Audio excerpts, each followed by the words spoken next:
User joined your Here channel. here is a map of the city of Lippestadt.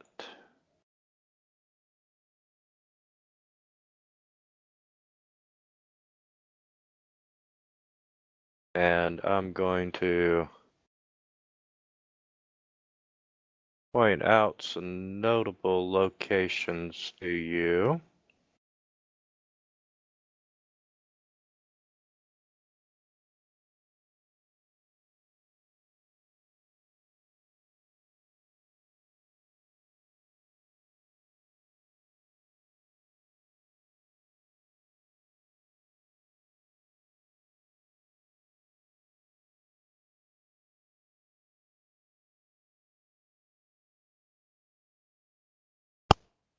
Okay, in the center is the courthouse.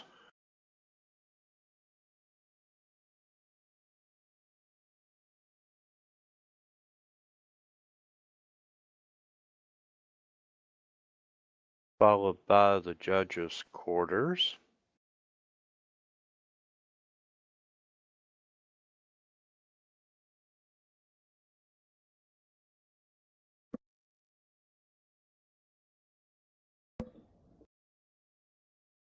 And the university is at the south portion of your map.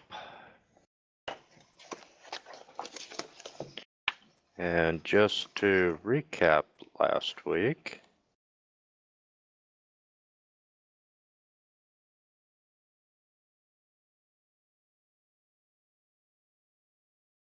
on the way into town, you met the Crooked Ken, a traveling sideshow carnival freak show, and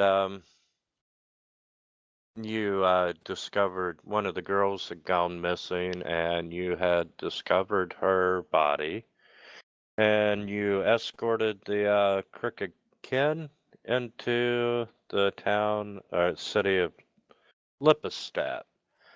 Um, Lippestadt's roughly about 10,000 people in size. And Lonely Sword ordered his kukri. And from there, you went off in search of Dr. Kral and the judge in order to return the books. Dr. Kral was able to get a message to the judge, setting up a meeting and time and place for it. And while you were at the university, they were the victim of a robbery. The beast had broke in and had stolen a small statuette. And even though the beast was caught, they were not able to return. They were not able to recover the statuette.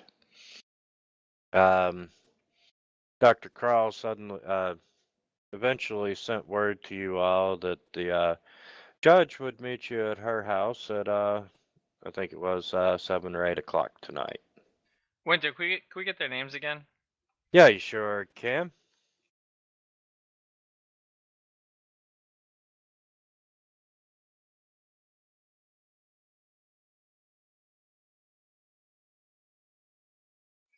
My notes have Dr. Montagny Crow and Judge Ambrose Pyramid. That is correct.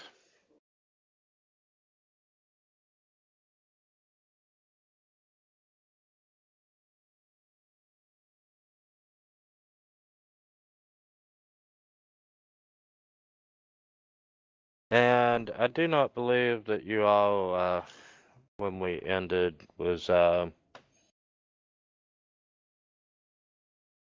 you all had just received a message about meeting the judge.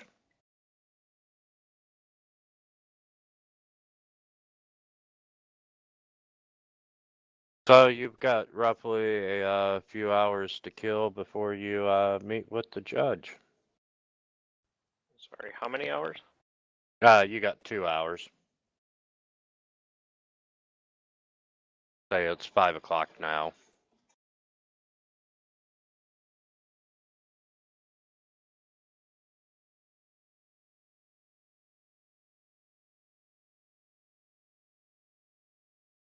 So, what would you like to do? Go shopping with your newly found 166 gold pieces per player character?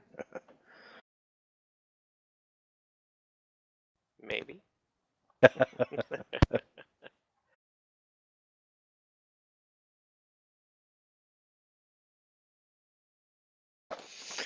And just because I know it will come up, uh, in town, you got a purchase limit of 37,500, and spellcasting you can get up to 7th level.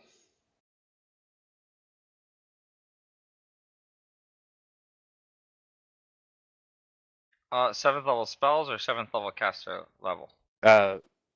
Spellcasting. That didn't explain anything. That was a random word you just said. It's spells. You can up to some level spells, I think. Yeah, 7th level spells. Oh, okay.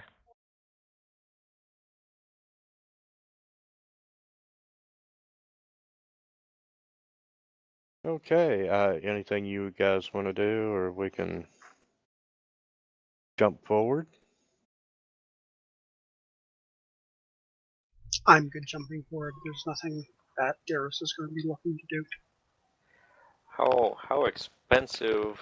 I should be able to look this up myself too, so I apologize. Would it be to find some kind of like some gold touch? Ghost touch arrows, or anything like that?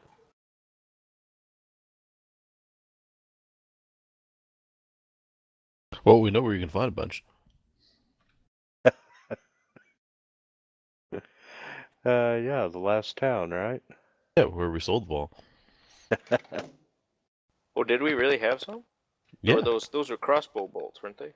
Nope.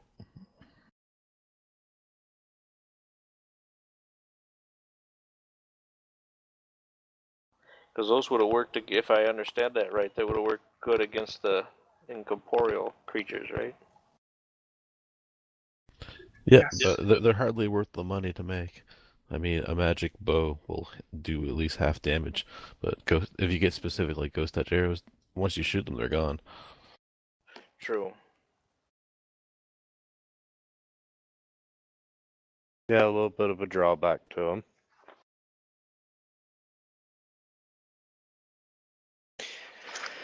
Okay, Judge Daramid lives in a fine townhouse surrounded by art in the center of Lippestadt.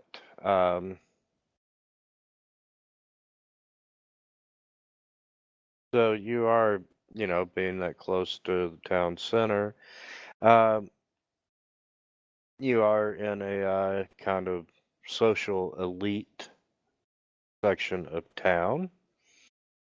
And like I said, you're standing out front this really fine townhouse.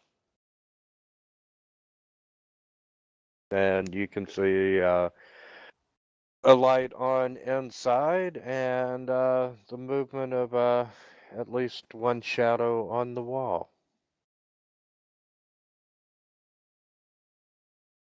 So sorry, it's late afternoon now or early evening? Yes, it's 7 p.m.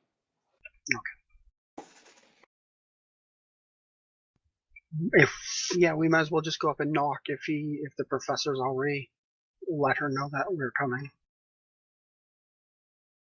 Yes, you are expected. Okay, a couple moments pass, and this woman in her 60s, she's got gray hair pulled back tightly into a bun, and icy blue eyes.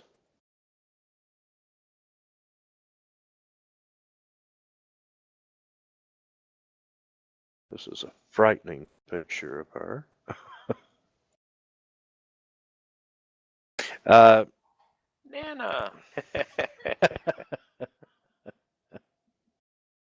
Wow, your Nana wasn't very friendly, was she? Yeah, right. No kidding. Looks like she beat you with that book. So anyway, she goes, are you Lori Moore's entourage? Not sure what the proper word is there. Executors. That's it. That's correct, ma'am. And she asked you to come on in the house, and you can tell it's a really nicely furnished on the inside. And you know, she takes you into the living room and asks you all to have a seat. And would you like something to drink? That would be nice, thank you. I would like a deep dish pizza, please. Oh God, that does sound good. She's gonna hit you with that book. She comes out with she goes into the kitchen and comes out with a tray of drinks for everyone and a slice of pizza for Lonely Sword, and she's like, "I'm so sorry. It's DiGiorno's." Ugh, I don't like frozen pizza. No, thank you. So anyway,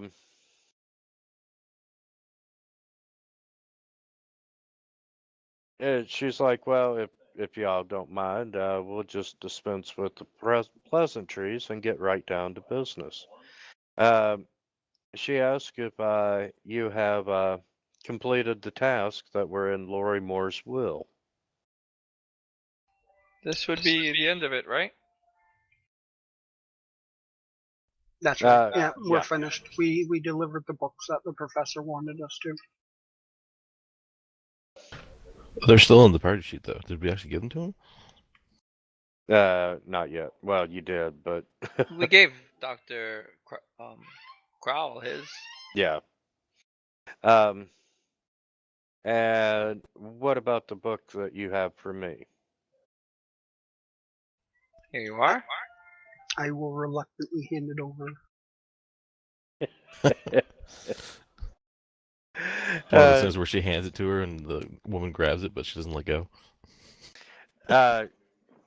She kind of looks at the lock on the book and says, "It's damaged." Blame the guy who's not here. Someone got a hold of it and broke it. He was part of our party, but after we found out about what he had been doing, we kicked him out. No, we didn't. Shh. It works for the story, Hush. Lonely Sword, would you like to roll a bluff on that? Oh, I was just making a joke, but I can try. Let me see, bluff. I was making a joke because, he never showed up again. No, yes, he did. It was it's the other alchemist who did it. Was it? Oh, I thought it was. Yep. I thought it was the hunter that didn't show up again. No, we'd already opened it up before he joined. She's like, I'm very sorry to hear that, and because it is a semi valuable book. Fortunately, the contents weren't damaged, and isn't that truly the most important thing? Yes, it is indeed the most important thing. And as agreed upon in the will with Lori Moore, I will, since you have completed your task, there's 5 of you. I will hand over the agreed upon payment, and she gives each one of you 100 platinum pieces. I was hoping she was gonna say million. Nice. 100 million. Yeah, no. And just to get it off the party sheet, there you go.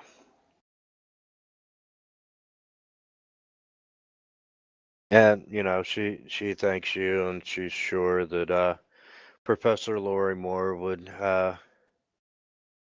appreciate all that you've done for him since his demise and so forth.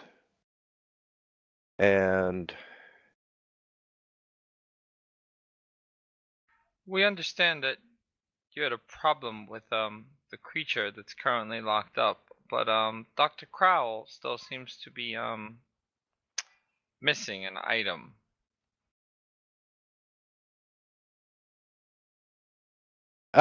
yes, we were strangely we did not find it. Seems peculiar. And just for reference, where was it? By chance, could we meet the beast? And if there was anything we could do to help, sure we would all gladly offer our services to assist. Well, I'm glad you mentioned that, because I am in need of some assistance, and if Petros trusted you, then I might as well be inclined to trust you as well. Do you have a few moments where you can stay? Sure. Absolutely. Um, she explains that she believes that there is this cancer in Lipostat, a darkness lurking beneath the shadow of a scapegoat. For many years, the people of town have laid all their bad fortunes at the door of a creature known as the Beast of Lipostat. Murders, thefts, and terrors have all been attributed to the beast. But she knows that many of the stories are exaggerations or, just simply untrue. Um, she also knows that some people have different stories to tell about the creature.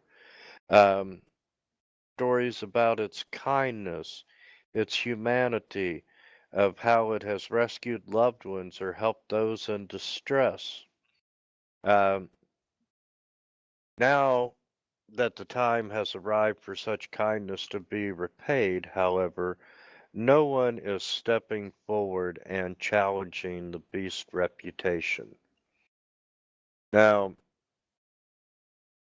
um, as a judge, I have a I have a keen sense of justice, but I don't believe that the beast will receive a fair trial. Uh, the townsfolk have blamed the beast for too much and for too long, and that they want it to pay for its crimes, whether the crimes are real or imaginary. Um, and furthermore, I have a few concerns about the crime for which the beast was finally apprehended. The break-in and the theft at the university. I'm convinced that the beast's capture at the university was not all that it appeared to be. Um, for why would a creature that is intelligent knowingly enter the university where it was certain to be trapped? But, politics and so forth, I can't speak publicly about my suspicions, that would put me at great risk both professionally and politically.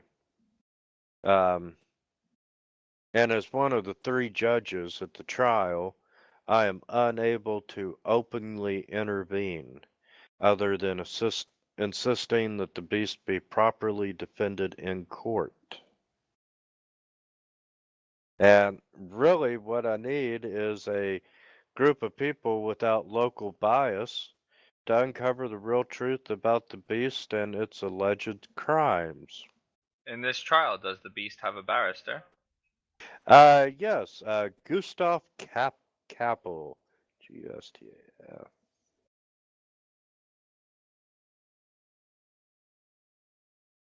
And,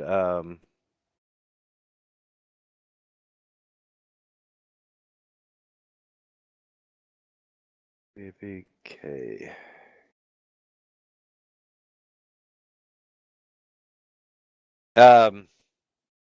He is the beast legally appointed advocate, but he's hopelessly over his head and he needs some help. Ideally, he needs someone to gather evidence about the alleged crimes and stand up in court to be questioned by the prosecution. We need someone who has bravery and spades and silver tongues to match.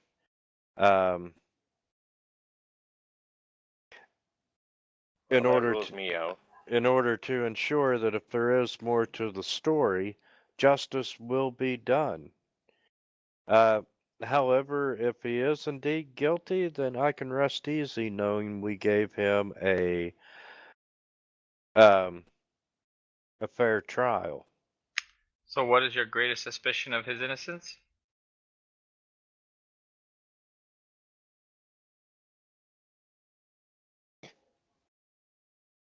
Um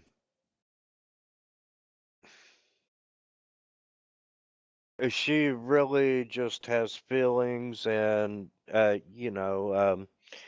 she once again she just can't see him breaking into the university. And it was almost like he wanted to get caught. Even though he ran, it was a stupid move for such an intelligent creature. And,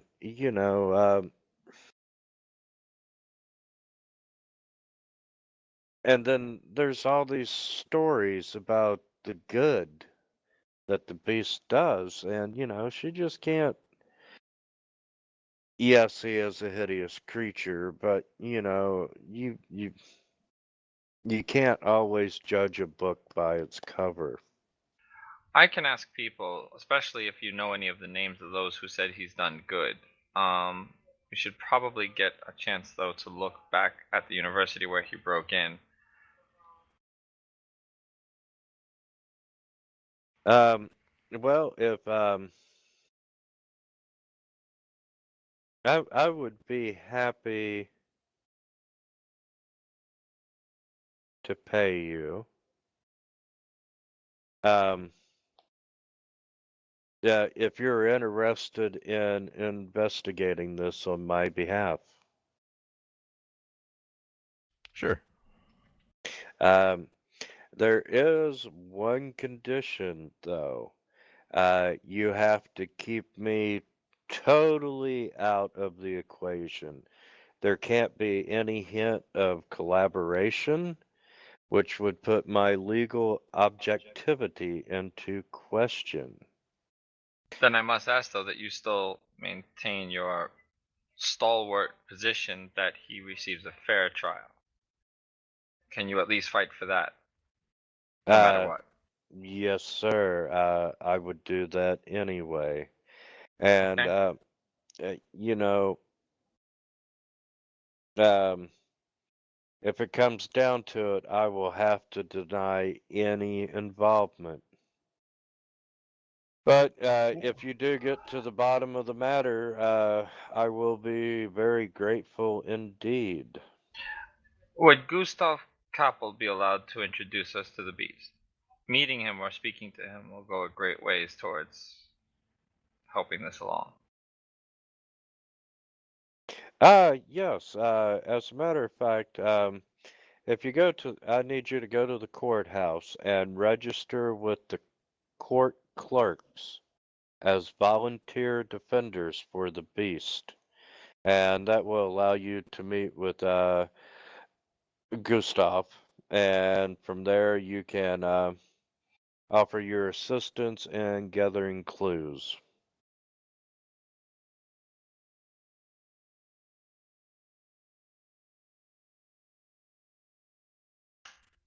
Alright then. Will that be some form of deputy gives us at least authority to look into the matter?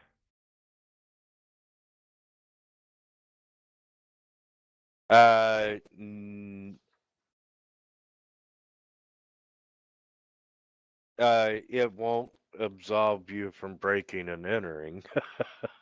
I wasn't asking that, just that. Yeah, it makes you an official representative of the barrister. The evidence we gather will be considered. Excellent. How long have we been here? We'll be pariahed by nightfall. Yeah, we're gonna get lynched. And let's see.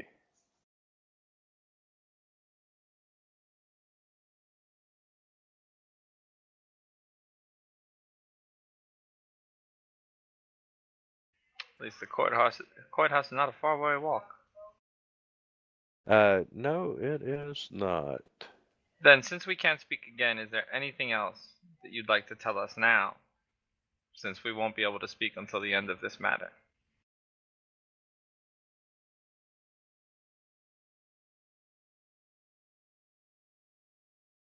Um,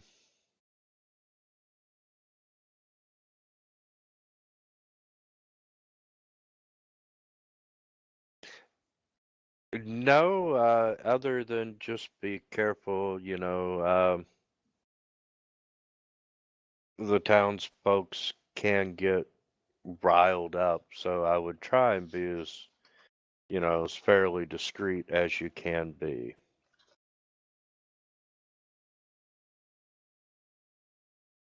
I can be brave and I can speak, but discretion is probably not my strongest suit. That's what I'm here for. Absolutely. But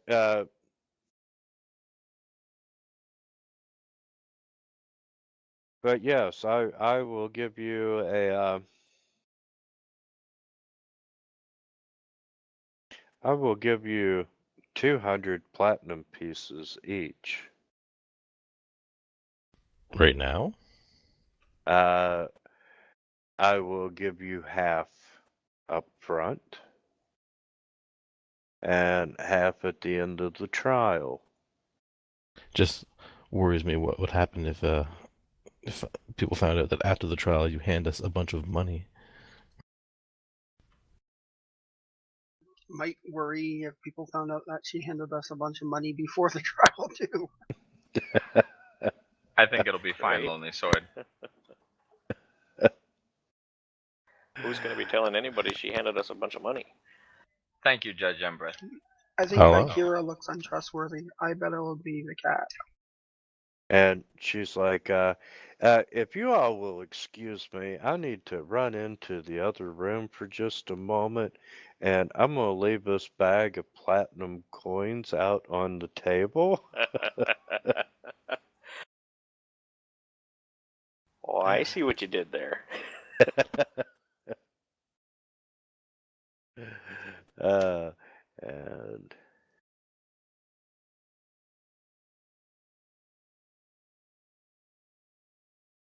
just make a note that I don't forget to pay you in the end.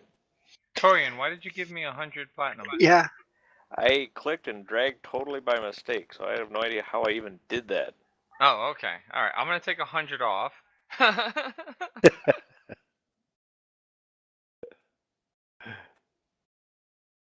But make sure you add the 100 back, Torian. So you should have 200 platinum pieces. 'Cause that's what's weird. I do have 200. Okay. Weird. I just. So Alright. so we can give each other extra money. Awesome. Alright, that was. Alright. So I should have 200 then, alright. Yeah, 200 platinum each.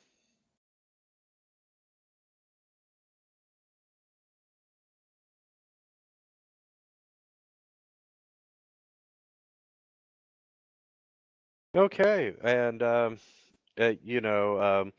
come see me before the verdict is rendered here at my house discreetly, and I will pay you for the remainder. I will pay you the remainder of what I owe you.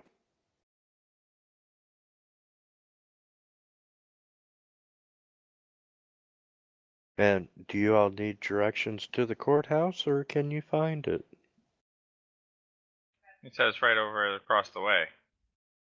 Yes. I'm a local. I'm sure I can find it. Okay. Do you all have any further questions? I think I'm good at the moment. Okay. She bids you good luck, and may you find the truth, whatever it may be.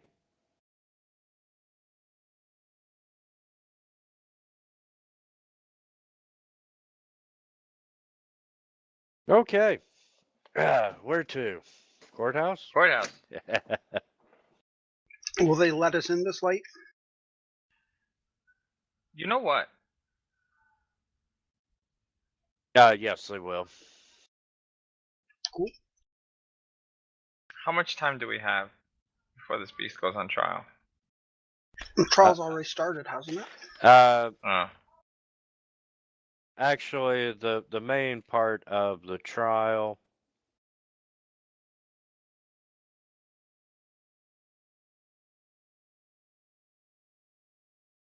The main part of the trial starts tomorrow. What? Alright, no time to delay then.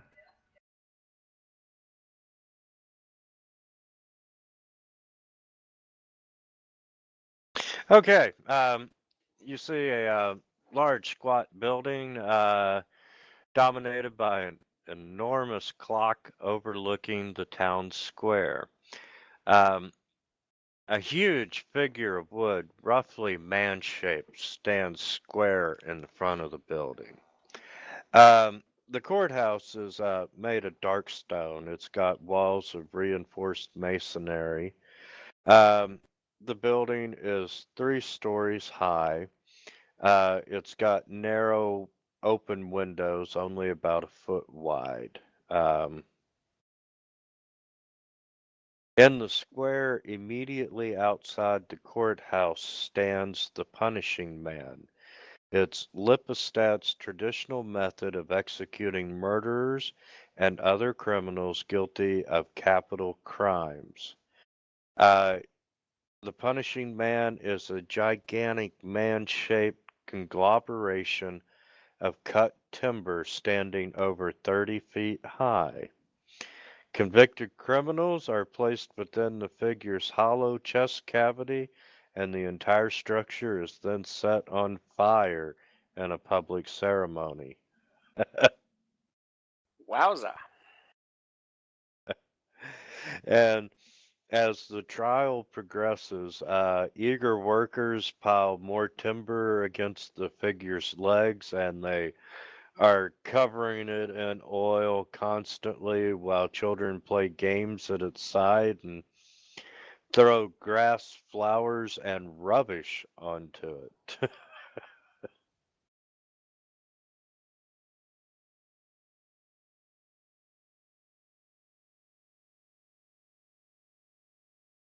Okay.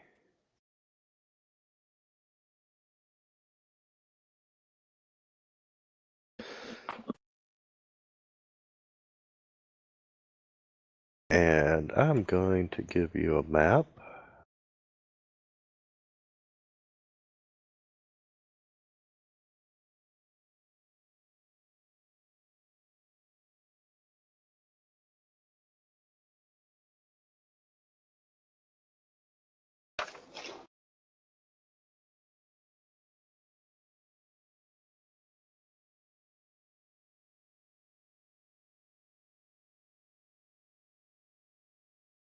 And put a grid on it.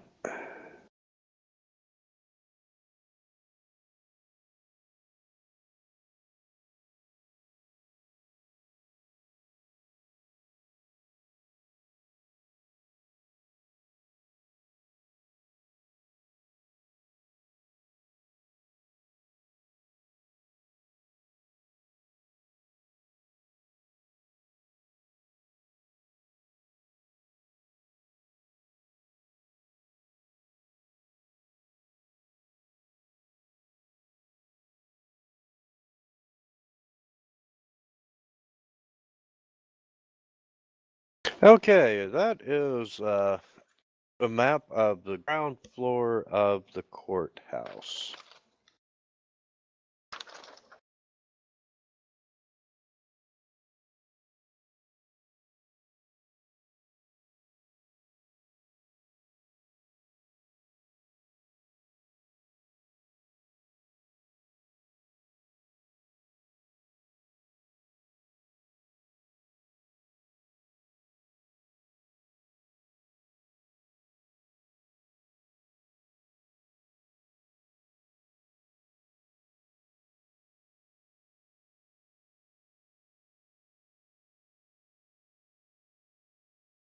Okay, as you approach the courthouse, you see ornate pillars supporting a balcony 15 feet above the ground. Beneath the balcony, there's wide steps leading up to a huge iron-bound door. You see printed public notices posted on a wooden board next to the door. Presently, these notices detail the upcoming trial in long-winded legal language. And the doors are currently shut.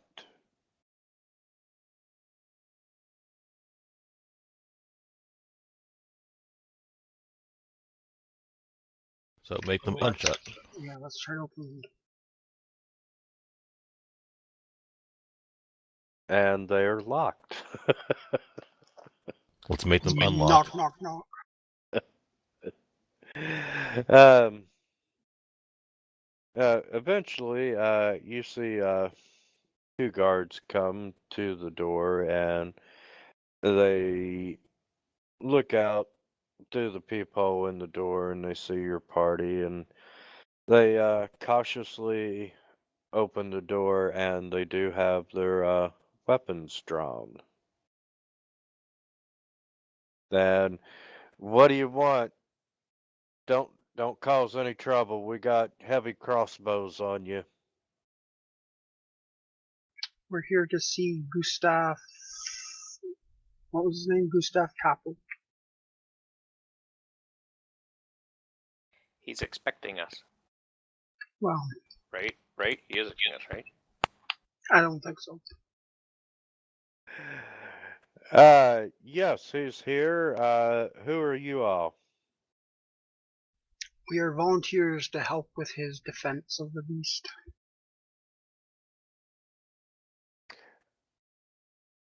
Oh, okay. Y'all are crazy. Have you registered? No, that's the other thing that we've come here to do. And why do you all want to defend the beast? You know he's guilty. We believe that it must be properly proved he's entitled to a defense before we burn him alive.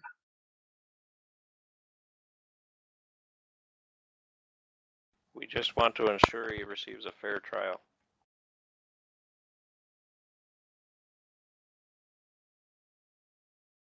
Well, it's going to be a fair trial, and it's going to be an easy trial because he is guilty.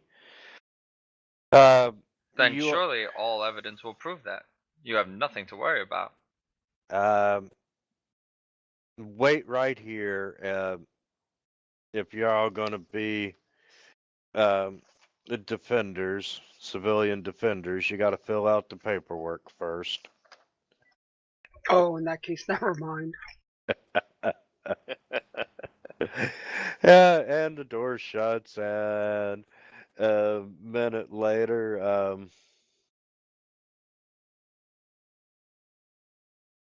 the door opens and there's a guard, and he's got several forms for each of you all to fill out.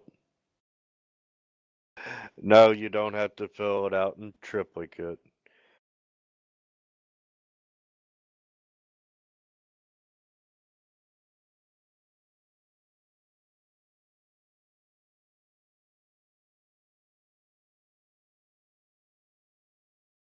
Uh, However, I will need you to make sure that you do fill out the TPS reports On Saturday. on Saturday. For our 17 different bosses. Um, and he's like, knock on the door when you're done. And, it's a typical paperwork. Is everyone going to fill it out to the best of their abilities? Sure. Okay. You knock on the door and I'll fill out what I feel like filling out. okay. You knock on the door and the guard comes back and he's like, you all are really going through with this, aren't you? So did we look like we were joking?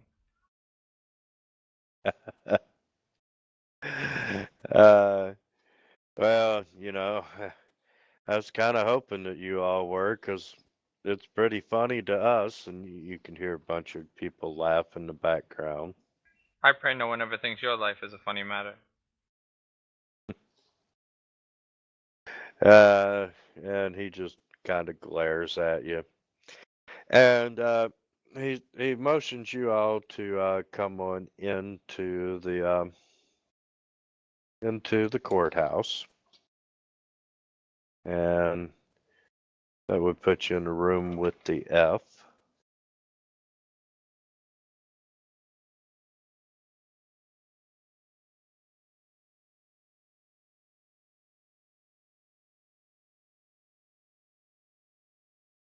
And I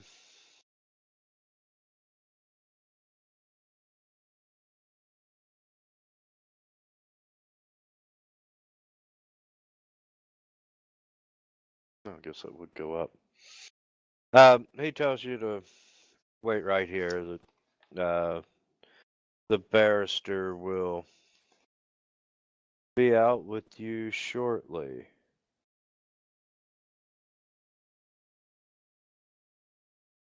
What?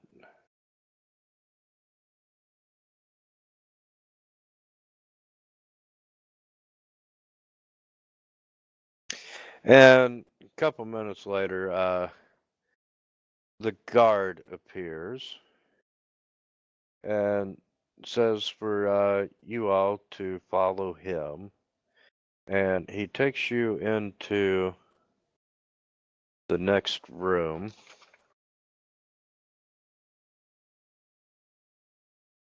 Uh, Wait.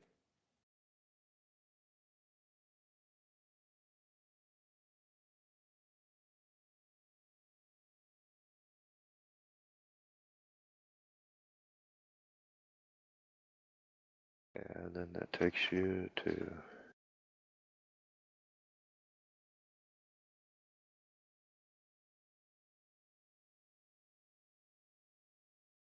Well, how the hell you get up there if there's no damn door? Ah, there's stairs. He takes you into a room. you see a dozen cots and trunks, and there's 6 off-duty guards currently sleeping in this room. And the guard leads you up the staircase. And you go up a floor.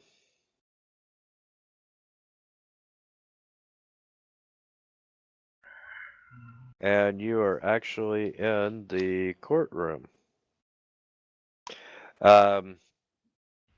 This room is paneled in dark oak. It's got a vaulted ceiling 25 feet high. You see 3 throne-like chairs with built-in lecterns for the presiding judges standing in front of the east wall. The witness stand is directly in front of them, and behind, or you also see 2 polished mahogany desks, one for the defense and one for the prosecution. And you see an iron restraining chair with 6 sets of masterwork manacles standing in the center of the room. And behind that, you see 2 rows of a dozen seats, each facing the front of the courtroom.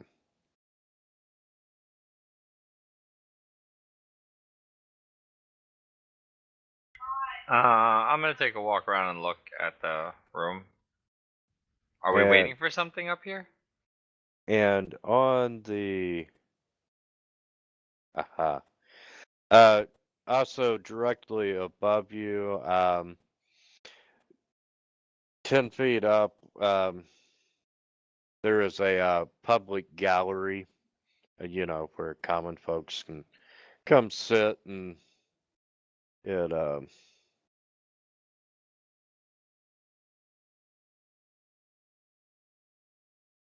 I opened up the map just a little bit below where you're at now.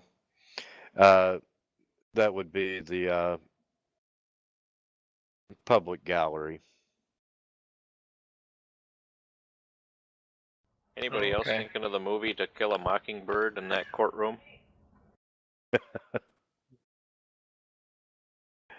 And he leads you to the defense's chamber, which is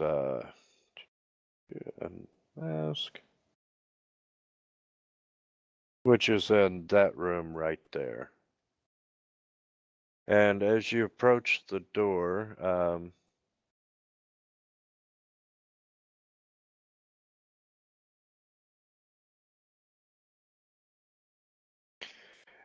you see this gentleman meet you at the door. And he introduces himself as Barrister Gustav Kappel, and says, I hear you all want to be defenders of the beast.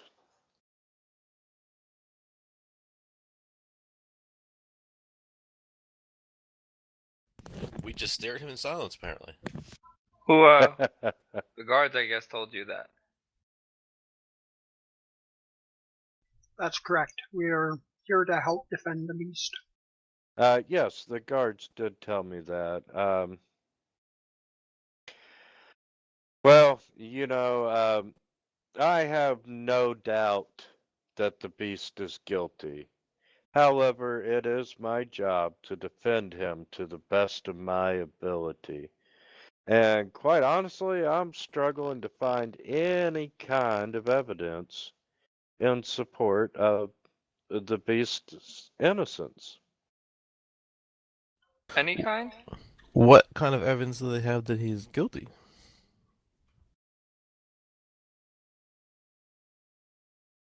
He's the beast. Um, let's see.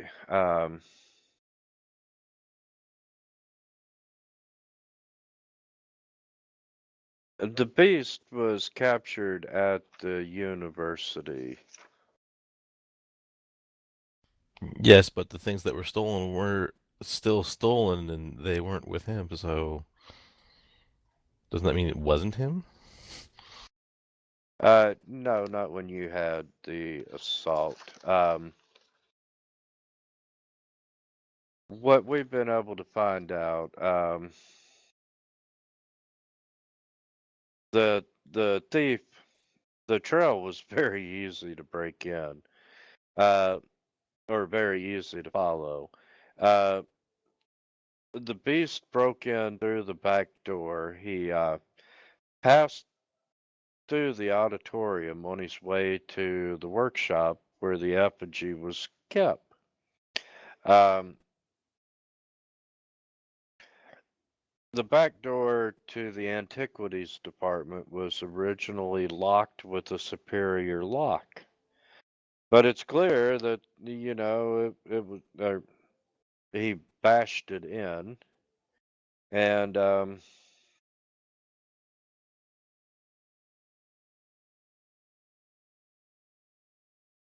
let's see. He managed to do some destruction. Um, he overturned books and scrolls and curios and shrunken heads. He pulled them off the shelf and scattered them all over the room.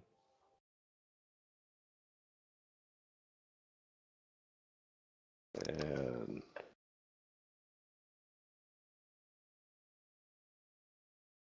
And there's eyewitnesses to that? well, fortunately, when the back door was alerted, it had an alarm spell on it, User joined your channel.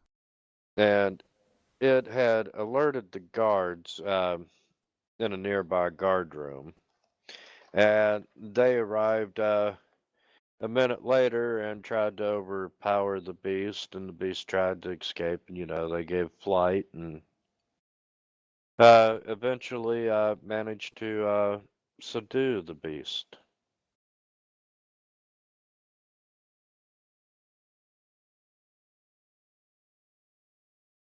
And I've been to the crime scene myself, and well, it looks like his damage. The guards did manage to capture him, although he did put a hurting on the guards. So wait a minute. Did the guards, they subdued him at the university? Yeah, it was. He had escaped. He had ran out of the workshop with the effigy, and they had given chase. Okay, okay. For a minute there, Yeah, I thought you were saying he didn't even get out of there with it. And I was like, wait a minute. yeah. They captured him on campus, but not with the effigy. Barrister, you said you believe he's guilty. Would you prefer it if he's found guilty?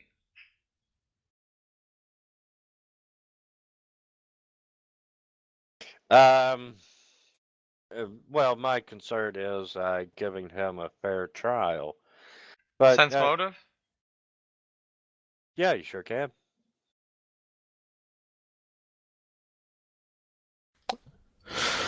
It's getting to about the time where I need to start heading to work.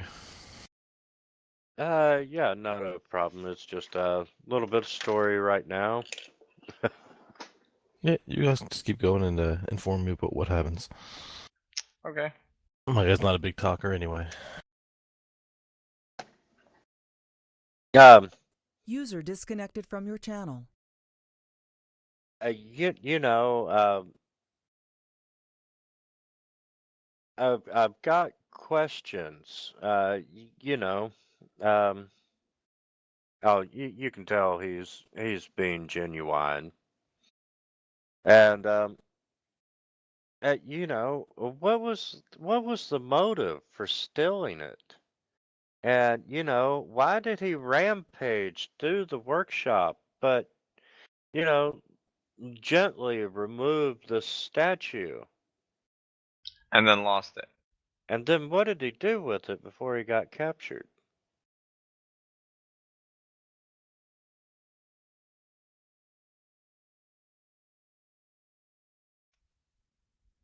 All right.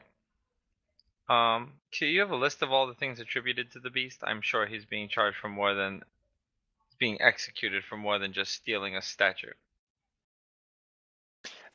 Yes. The first, I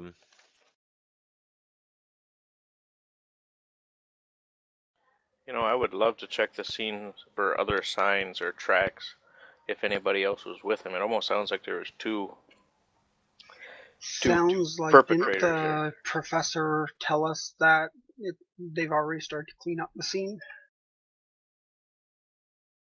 yes, they have. Yeah, but I mean, that we should doesn't mean still they're go not by. missing something. Yeah, no, we should definitely go take a look. As far as his crimes, the first crime that he's being charged with is the killing of 10 people in Maratz. And, it's a small hamlet in the swamp about 8 miles east of here. Are there representatives from Morass to back this up?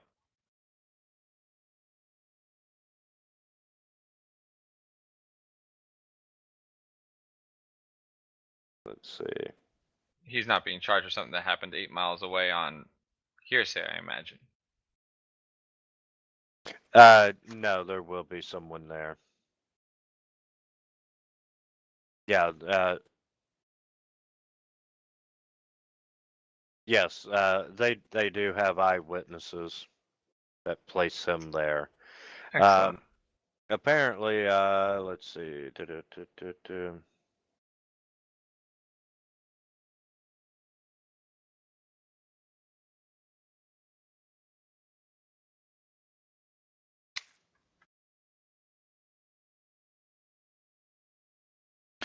Yeah, he would.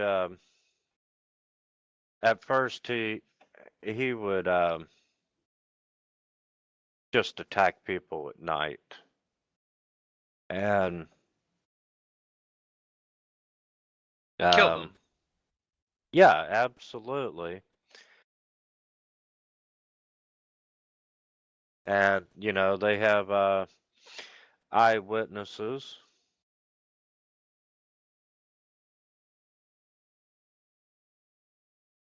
So there's multiple killings, an indeterminate number at night. Yes. At first, he only. Let's see.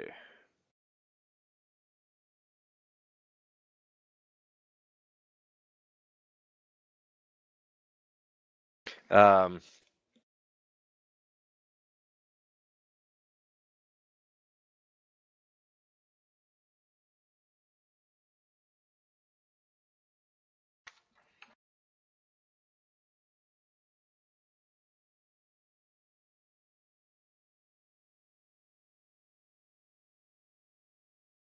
um, yeah, the beast only took lone villagers who were outside at night. But soon he became bolder and began to attack houses. Um, these attacks ended when the villagers got organized and they set a trap for the beast. And Didn't catch him. that is correct.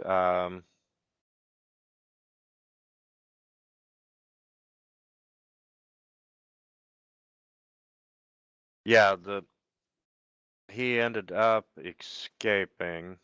Um,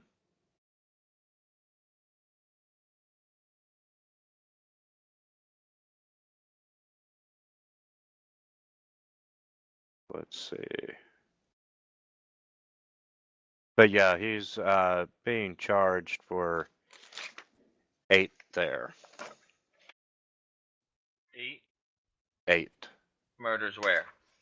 At Morast. Oh, it's Morath. 8 in Morath. 8 deaths. 8 people dead. And let's see. The second crime that he is on trial for is the murder of 6 children in Hergstag, Herg, and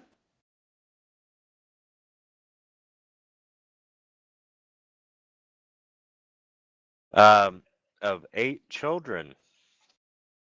I thought it was 6 children. 8 people in Morath. Give me one second. Yes. I just got to put my daughter to bed. 1 second. I'll be back to. If you could write this so I could keep notes, please, or someone remember.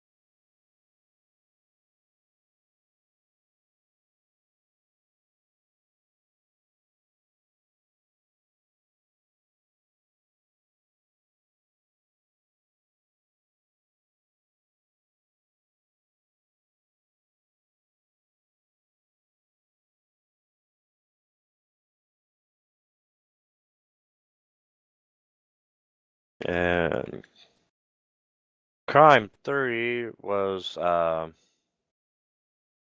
arson attack. Okay, I'm back. Asylum.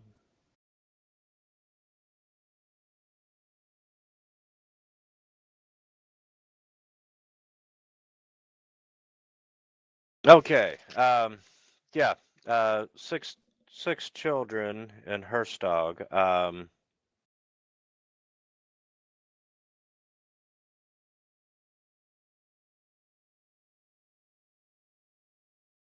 But he is being blamed with their death. And then the third crime, he is being accused of an arson attack on the asylum of Sanctuary on Carb Isle, which resulted in the fiery deaths of the sanctuary's administrator, a doctor, all of his patients, and it blinded the doctor's assistant.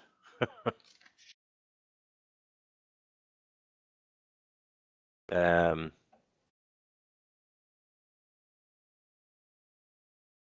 Once again, they have an eyewitness there. It's not the blind guy, is it? Yes, it is. The last image he saw before the fire took his sight was a shambling beast escaping the burning hospital while he tried to save, or, he saw this beast escaping the burning hospital. Okay, and then are there dates to any of this stuff? No. Okay. Those are the 3 crimes he's being charged with, and then of course the latest. Or is there more?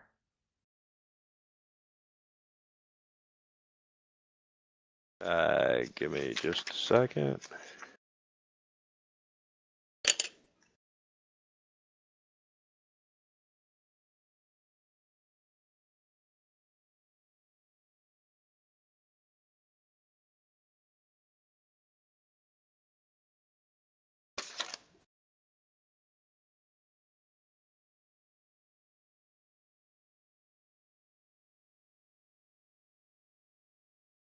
I look over at Christoph, Darius, and Torian. What do you think so far? I think we're gonna have a job of it trying to prove his innocence. With so many other charges from all the other communities. I'm sorry. Let's say the trial begins in 2 days. So you actually have a day to do research. Oh, okay. We're gonna have to kick down doors tonight. Right? Right? Well, the prosecution usually goes first, right, before the defense presents, so we'd have some time. Well, it depends. It looks like they're gonna put him on the fast track. I mean, what kind of legal system are we looking at here? Are we looking at like, a 1-day trial? They're gonna lynch him at the end of the day, pretty much. No, it'll at least be 3 to 5 days at the minimum. All right. So we have 2 days to prepare before that. Yes. And, you can explore while court is going on. Not everyone has to be there. Anybody want to take a bet on whether our body count investigating is higher than the Beat's body count committing the crimes? Hey, Mass Deadpool? Oh, that is funny. Guys, can we take 5 while we wait on Lonely Sword? Okay. Sounds good. Is that Yeah, all the sure. crimes? And the Sea Sage effigy theft? The effigy theft, I'm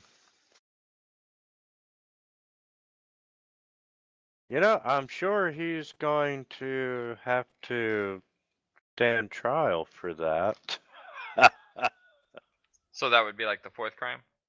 The breaking, Maybe that entering, one and just theft? pales compared to the murder of children and other things. Yeah, it's not one of the minor crimes. They're going after the big stuff. Okay. All right. And I'll see you in 5, sir.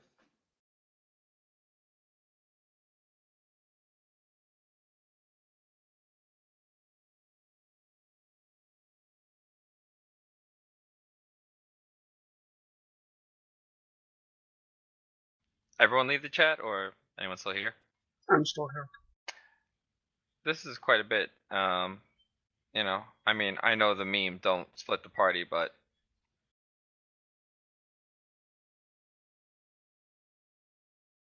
Well, it depends. I mean, we basically have two approaches. The first is that we need to investigate the current crime, the theft of the Suse's effigy, because there's inconsistencies there, and we need to look into. it also probably has the best evidence too. Yes, because it's the most recent, and and the other ones are in other towns. I mean, we'd have to travel out into the countryside, which probably is not realistic in our time frame. I agree And the other completely. thing True.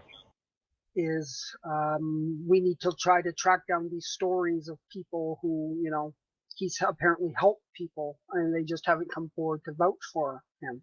We also need to talk to the eyewitnesses because it seems they're all sending an eyewitness of some sort here for the trial. Yeah, oh no, absolutely, and find out how credible of an eyewitness they are. And do we get to meet the beast himself? Oh, we should probably ask Gustav whether we can and maybe hear his side of the story, because it might give us some place to start too. Agreed.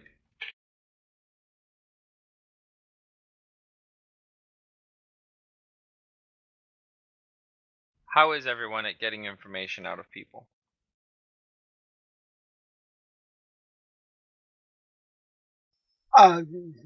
Darius is not, no charisma, but I mean, he has knowledge local, so I know he can't do it through diplomacy or intimidation, but he can probably track down rumors reasonably well. With a little prep to prepare the right spells, I can boost knowledges and diplomacy and that kind of stuff high enough to be quite reliable.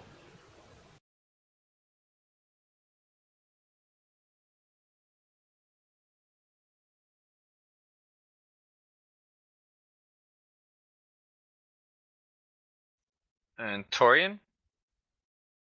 I don't know if he's here. Guess not.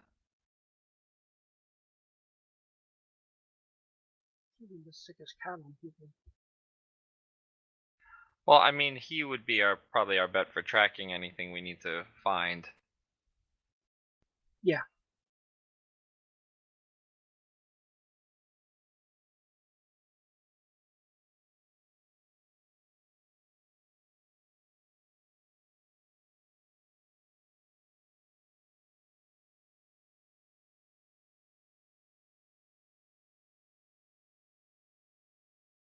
I guess the next step is seeing if we can meet the beast tonight. We should be able to. I mean, really, what does he have on the go that he can't meet with us?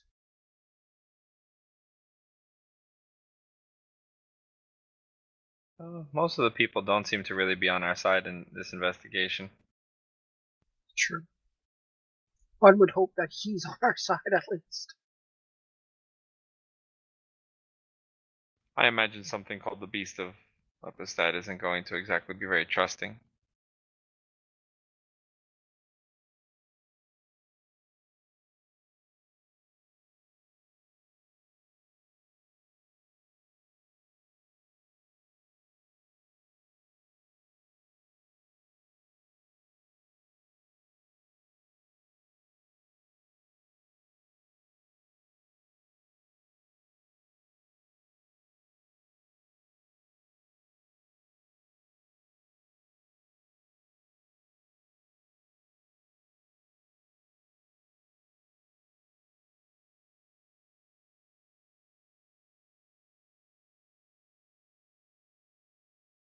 Christoph, what you said you could prepare magics to help us. What were you thinking? Well, things like investigative mind will basically give you 2 shots at any knowledge or linguistics or spellcraft checks, and detect thoughts is pretty good for trying to get info out of people. Acute senses for bonuses on perception and sense of motive, etc. But I'm limited in how many I can prepare in any given day. Understood.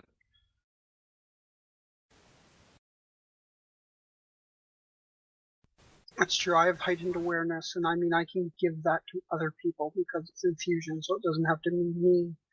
That's bonuses to perception and on all knowledge checks.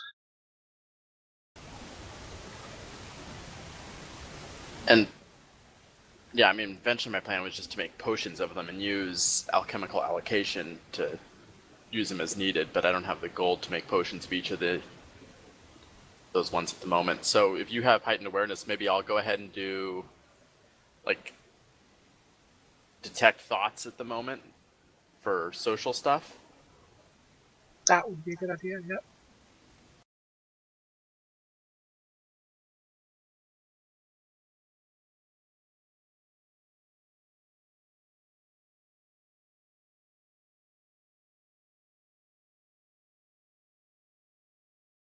I'll just be talking.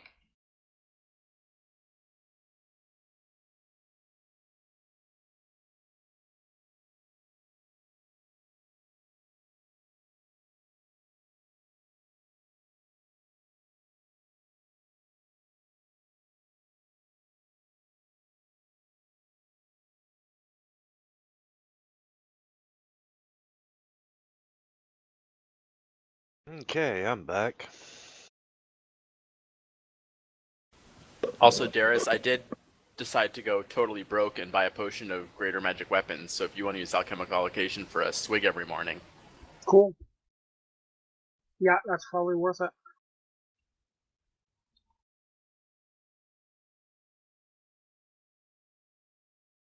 You all went shopping. Not yet.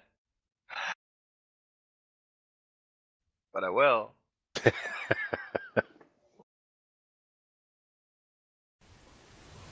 Oh, maybe where did we get 200 platinum pieces from? Is that a mistake? No, it was No. 100 for bringing the books, and then we got another 100 up front for investigating the beast, and we'll get another 100 if on the back end. Oh, okay. We I'm just not got totally it this broke session. then. Yeah, no. That's I still have gold too, so I mean I can always pick us up another potion that we can trade back and forth to. I picked up magic weapon at caster level 12, so Okay, fairly good. Is that +3 or is it +3. plus? Yeah. Guys, if you want to go ahead and go shopping now, you can while we wait.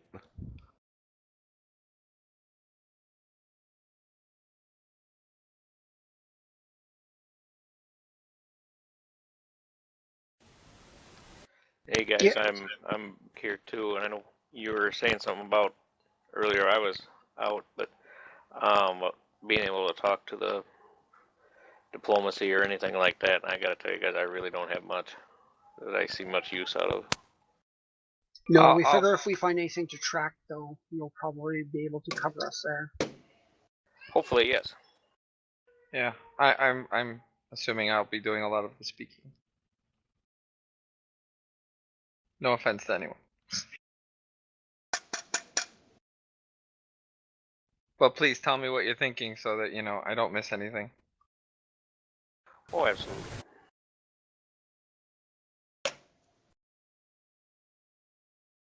I don't think they'll be that quiet.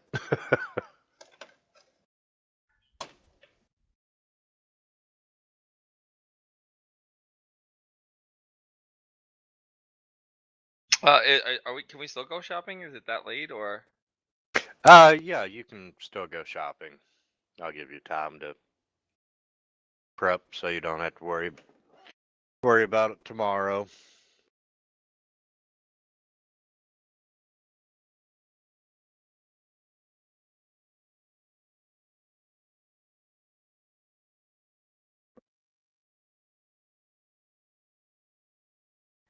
So what do you guys think if I should save up my money for a flaming burst composite longbow or a seeking or any other ideas y'all got?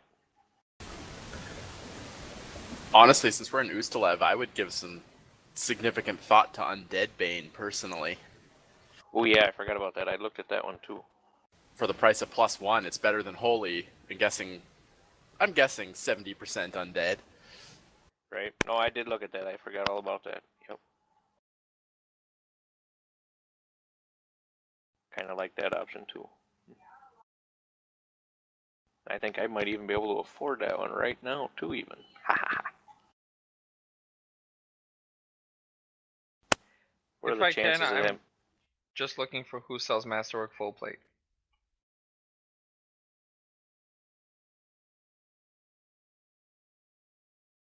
I think you'd be able to find that pretty easily. Yeah, you should be able to find it relatively anywhere in town. Okay. I'm gonna get that since I have no decks to speak of.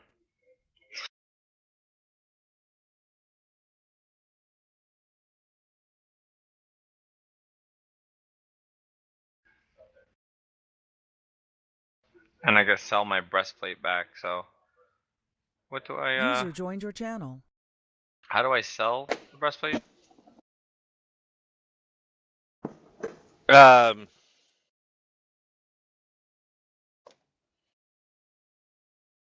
the easiest way is just to delete it off your inventory and add the gold by hand. Okay. And we get half back for that, right? Yeah. Okay. Unless you try to barter more.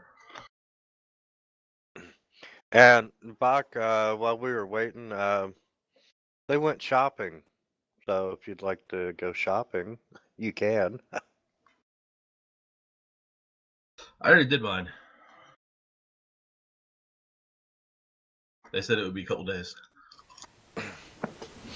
You Yeah, guys want to throw in like 150 gold each and buy a wand to cure light wounds?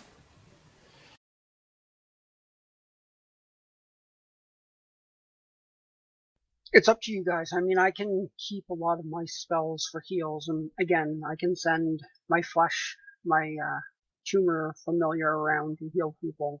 So we're not too bad on healing, but as backup source doesn't hurt. Doesn't someone already have a wand of Cure Light Wounds? Not me. Yeah, I got one. Oh, okay. We already Yeah. have one. Never mind. It's pretty low in charges, though. I mean, it was pretty low when I got it. Yeah, I don't think we've used it yet.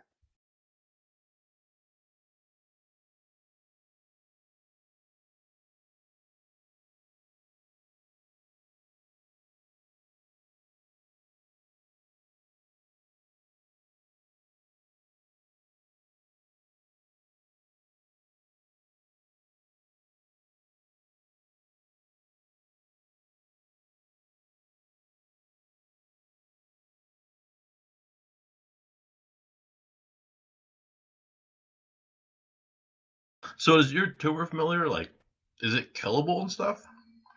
It would be like any other familiar. In theory, yes, but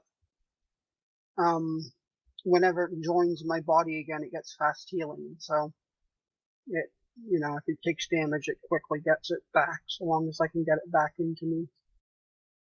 And what part does he join with?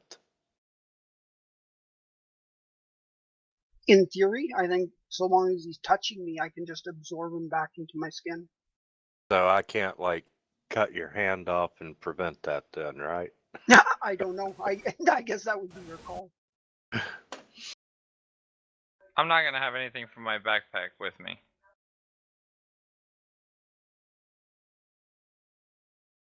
Oh, and Villager needs to find a whorehouse.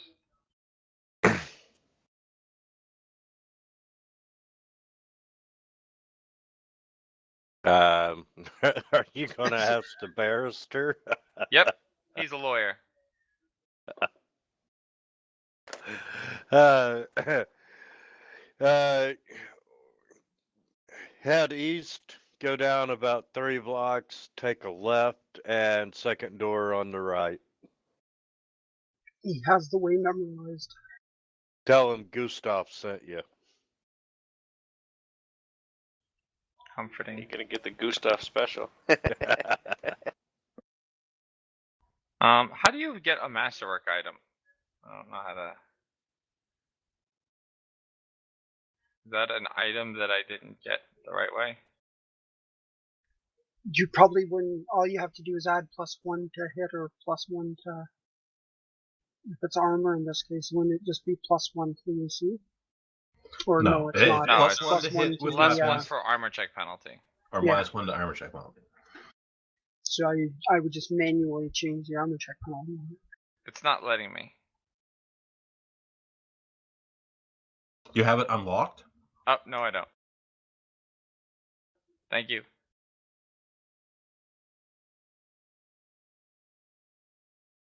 And it's 300 gold for a masterwork weapon and 150 for armor. On top of the base price.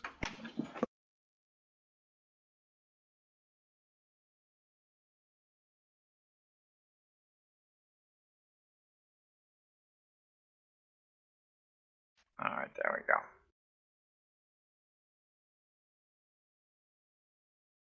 Okay. Now that you have directions to the whorehouse, Gustav,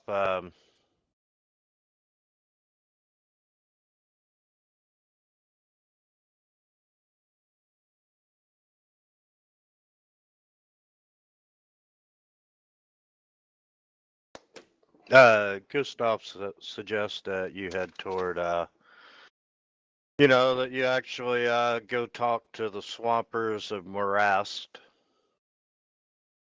and see what you can find out.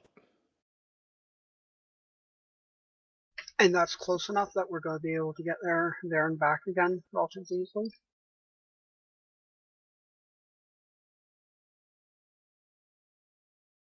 Yeah, it's 8 miles away. Can we meet the beast?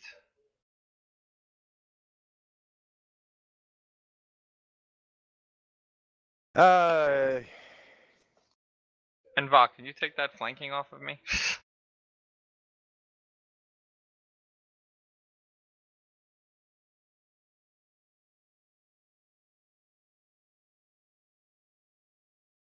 Let's see.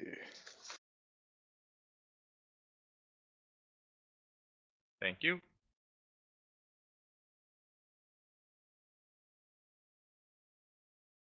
You might want to give us an overnight rest. I've still got all my buffs from when we were fighting that spider.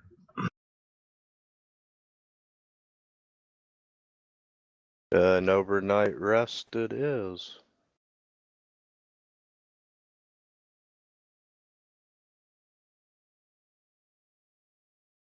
And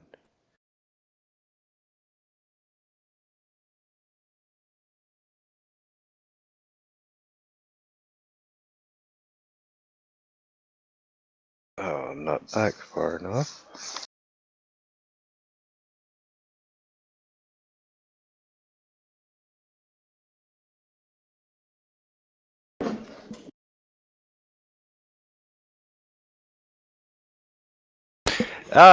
Yes,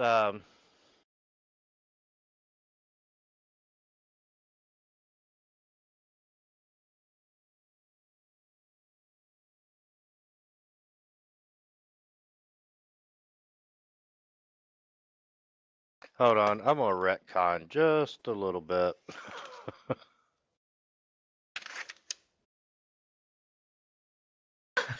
Retcon it back 2 days, you all died. I left out that battle with the Pit Fiend. Okay. The prosecution is using the 3 most recent crimes attributed to the beast to, try to get a murder conviction.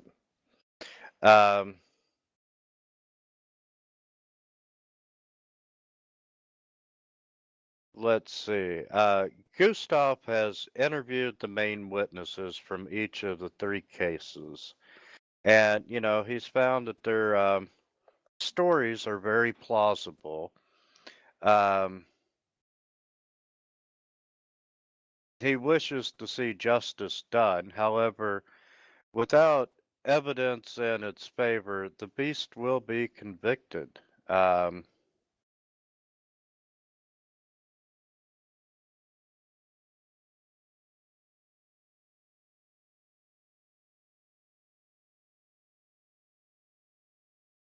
And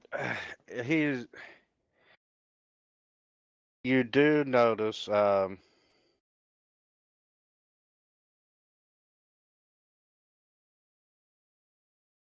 that won't be a problem, Thorn.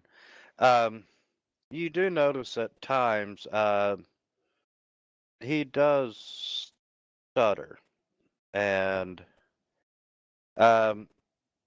he suggests that, it would be helpful that if you do find any evidence that, one of you all might, it might be better for you all to present it in court. He's very concerned about time. The trial, um, the trial has already begun. The preliminary evidence has been presented to the 3 justices. However, tomorrow, the trial does begin in earnest, as the majority of the evidence for the first 3 crimes will be presented over the next 3 days. He suggests that you investigate, the swampers and morass first. That evidence will be presented tomorrow. And then, you can investigate the other 2 crimes the following nights.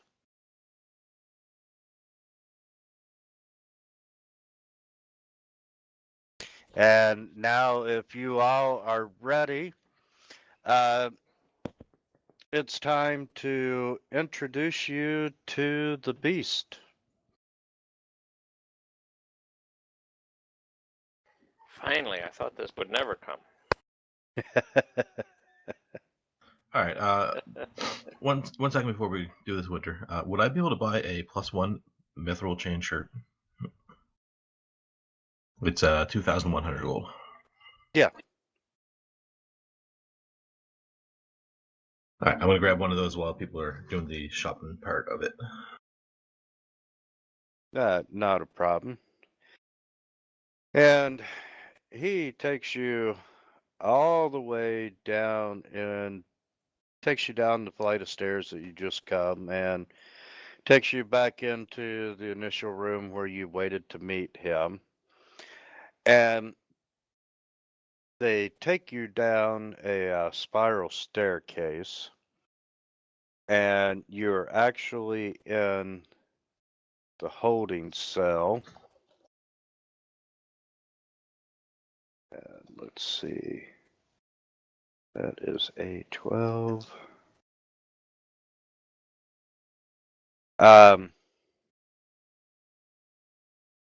Yeah, this is the prisoner holding room. You see, on the northern wall, on the northern wall on the shelves, you see numerous small torture devices such as thumb screws and choke pears. And he leads you around the corner, and there's a guard present. And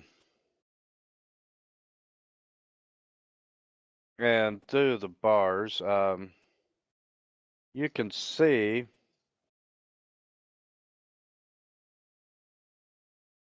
a towering abomination sits in an iron chair, and I even have a picture for you guys.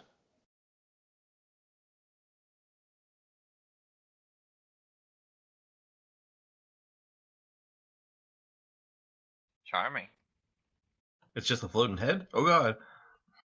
No Run kidding. away! It's a Varghoul gone punk. But he sits in an iron chair, and just looking at him, you can tell that there's at least a dozen sets of manacles uh, holding him to the chair.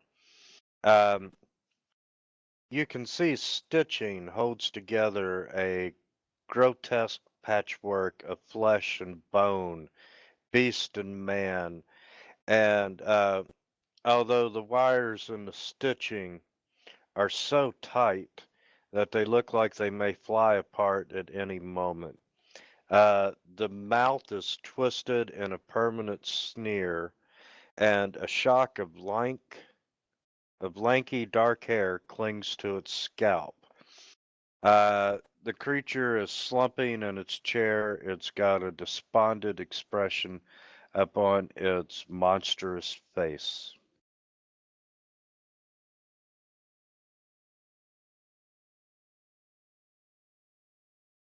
Is anyone? You said in a cell. Yes, it is in the cell. Is it alone in there? Yes. You do have a guard out front with you.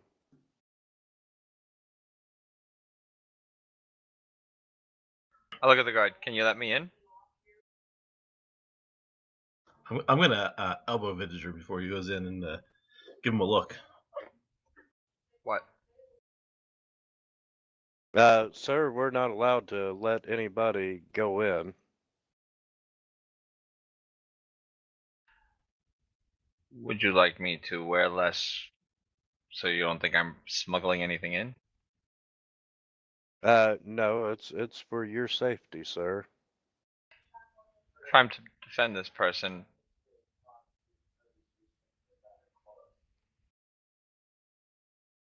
I gotta share the picture of the courthouse guard. Love it. I was assigning a couple of tokens earlier, and it's like, what was I thinking when I chose those?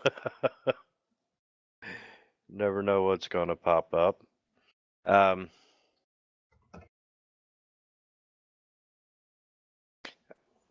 Well, Villager seems to have forgotten our plan, so I will remind him. Yeah, Did- I do forget actually. Detect evil. Oh yeah. I detect evil. On the beast. You should just trust him. And let's see, let me actually throw him on the combat tracker.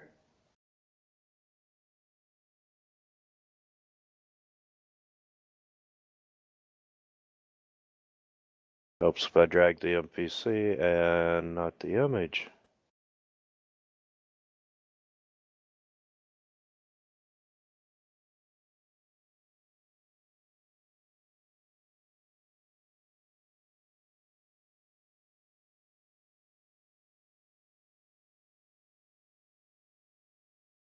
Oh, I like it. I just found a typo on the map. uh, he is truly a large creature, but they only gave him a 5-foot chair.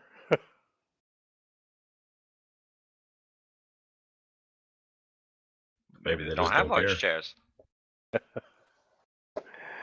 You just think I'd make it a little bit bigger. But anyway, I don't think the beast's comfort is one of their worries. yeah.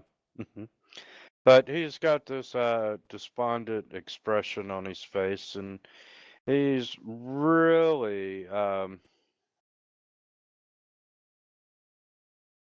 not paying any, he's not looking up at you.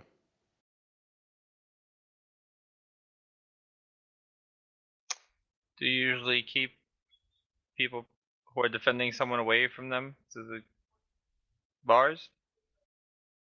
No, sir. I'll let you in if you truly want to go, but I can't be responsible if he kills you. Did I ask you to be responsible if he kills me? No, sir. I'm just pointing out that I am not responsible. Did you give Yeah. us an answer about the detect evil? Oh, yeah, that's why I was putting him on the combat tracker. No, you are not detecting evil. Oh ho ho. I give a small shake of my head, saying no, but And the guard inserts the key into the door and opens the door and motions for you to go in. the problem with playing a paladin is you can't like scare the guy and like push him in a little bit. Just see what happens, you know. You could. You just have to atone for it later. Yeah, I'm not gonna go through that just to push a scare guard. I But look going to at the him. whorehouse is okay. Absolutely. I look at him and say thank you.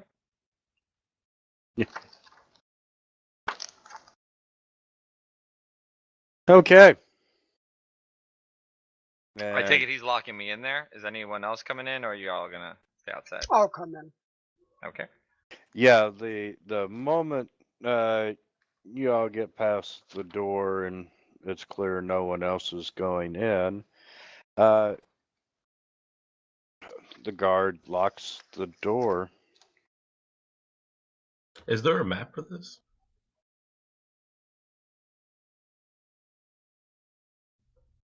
Oh, I guess we didn't reshare it since we. I just got back. Yeah. Yeah. There you go. Thank you.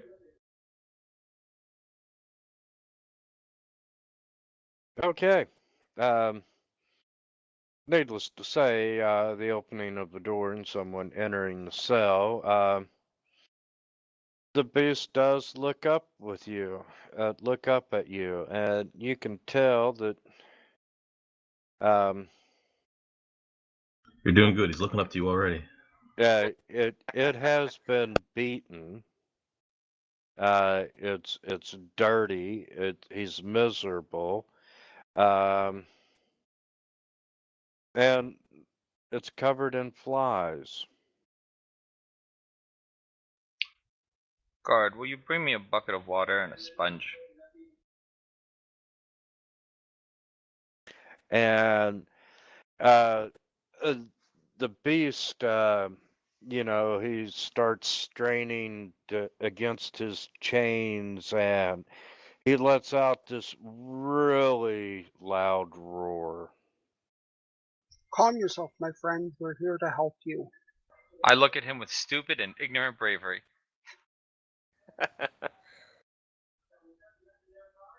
Don't worry, we've got your back from out here. Exactly. You'll be able to pass on my my epitaph. What is your name? Do you have a name? Uh, why are you torturing me? Wow, he sounds much younger than I expected. We're not. We're here to help you. So you can speak. This is good. We're actually here to defend you, or at least to see if you are worthy of being defended, or if you should be accused of the things that have been brought forth. I don't understand. I'm here to see if you really are guilty or not to just persecute you for no reason. Guilty of what? Some people are accusing you of heinous action. You might want to use smaller words. They're saying that you killed I children. was just thinking that. Children? No, I didn't do it. I didn't do it. Well then, we have something to talk about. Sense out of. Is the guard still standing there? Yeah, he's outside the cage. What, you want your key to leave? Anyway, guard, you don't have to get it, but is there a bucket and water and sponges anywhere around? I'm sure we can find some. That would be nice. And the beast is just rocking back and forth, and he's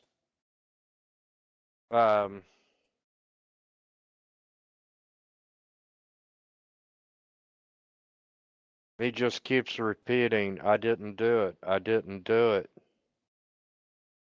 What about the theft at the university?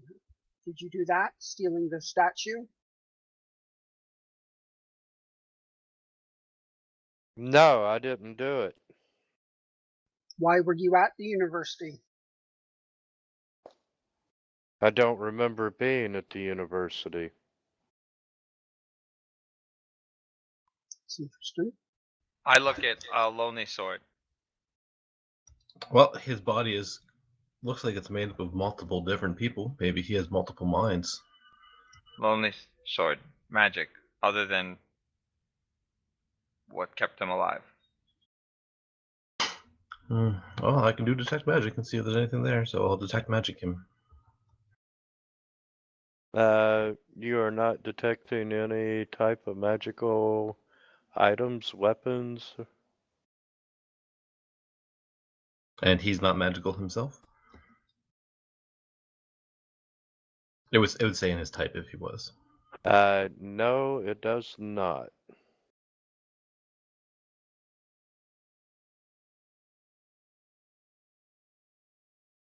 What is your name? Bob.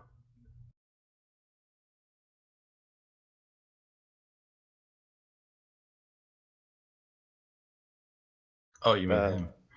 Yep.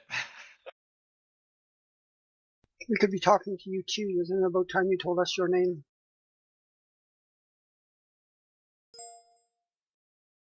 Was that directed towards me or him? Towards him. Towards you. Oh, I did, yeah. I was actually talking to the beast. Well, it felt kind of like she was referring to me. My name is Lonely Sword. What is your name?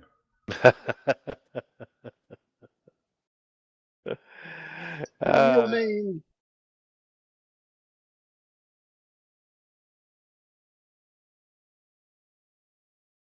Until I Uh, tone, my name is Lonely Sword. he, I'm Vidiger. I was never given a name.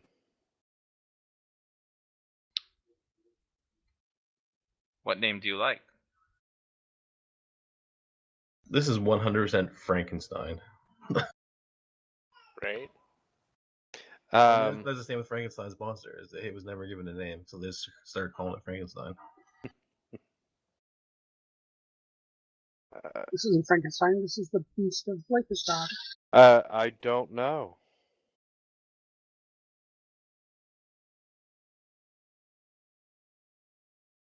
Who created you? Who's your father?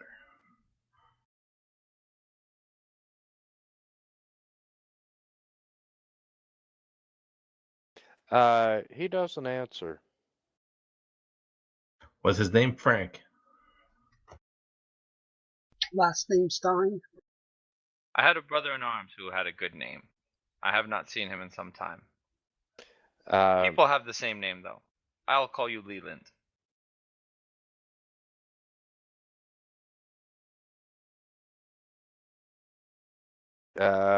He just kind of looks at you weird. It's better than calling you Beast.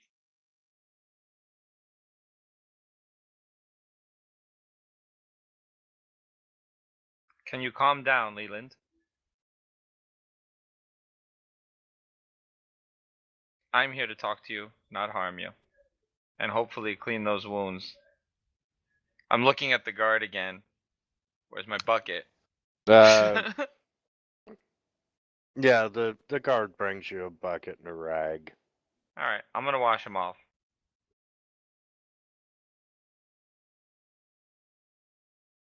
Okay, Just check him. Does anybody have a violin to calm him down if he goes berserk? just treating him with a small degree of kindness. You can see that he is calming down. I will try to find you clothes, but your size will make that a bit time consuming.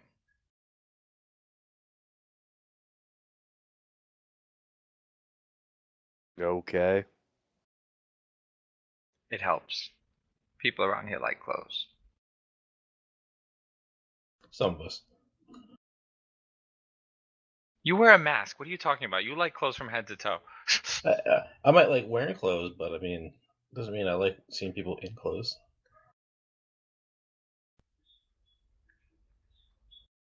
I think he's trying to tell you something, Darius. Yeah, I'm sorry, just not interested. Okay. He's Leland, people are saying terrible things about you. We're here to help prove that you did not do it if, in fact, that is the case. I didn't do it. I didn't do it. We believe you so far, but you have to give us more reasons. More things that would prove you didn't do it.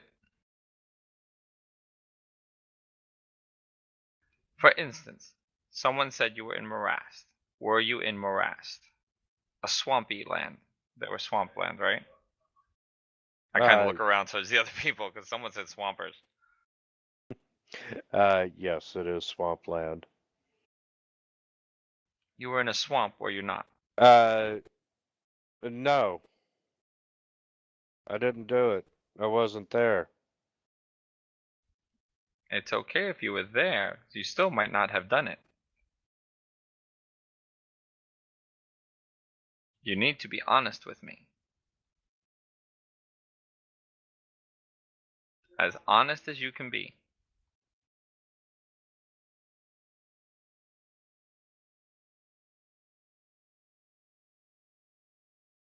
And let's see. I will be honest with you, Leland.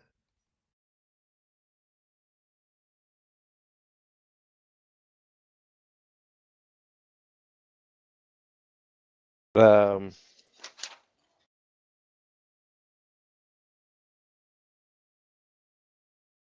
No, I was not there. How Never about been there. Herstag? Anyone know what kind of area that is? Children were there.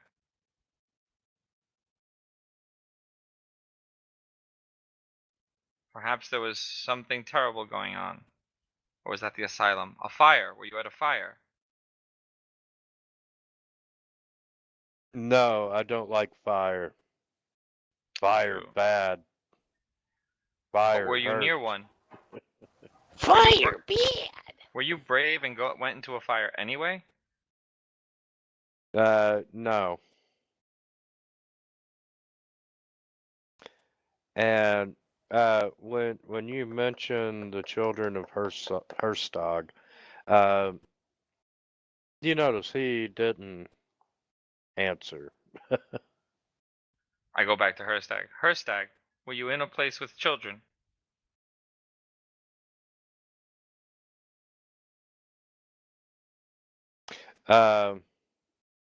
Yes. What did you do there?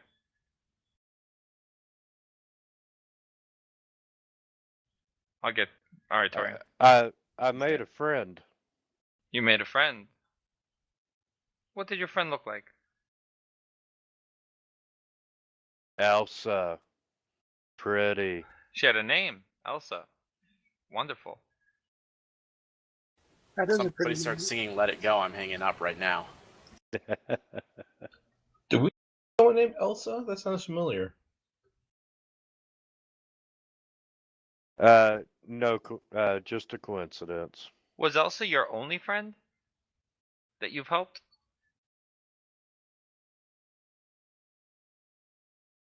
He kind of looks down and says yes. So you've never helped anyone else other than Elsa?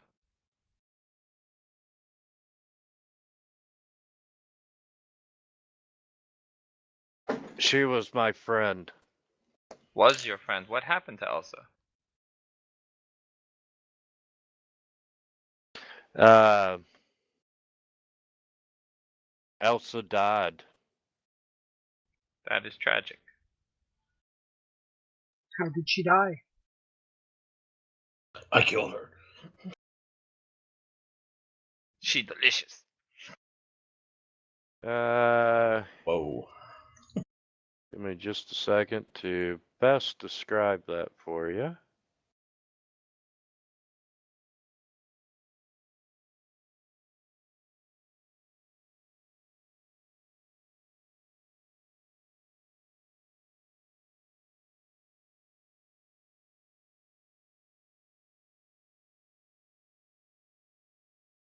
Strange man killed her. What did this strange man look like?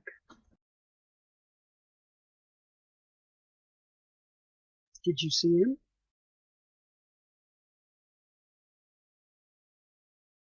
Um,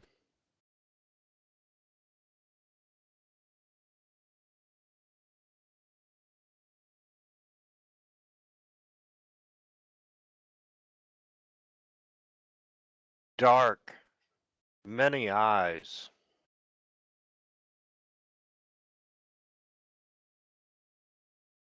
I was really worried he was going to say he was wearing a mask. Eyes. Yeah, EYES, yes. he's wearing a mask. Quick, arrest Lonely Sword. Couldn't save her. Technically, we haven't seen Lonely Sword's face. He could have many eyes. Hey now. Sheikah of the many faces. You're a fairy lord. The Alright. Sheikah are desert dwelling folk, not fairies. It's a particular fairy.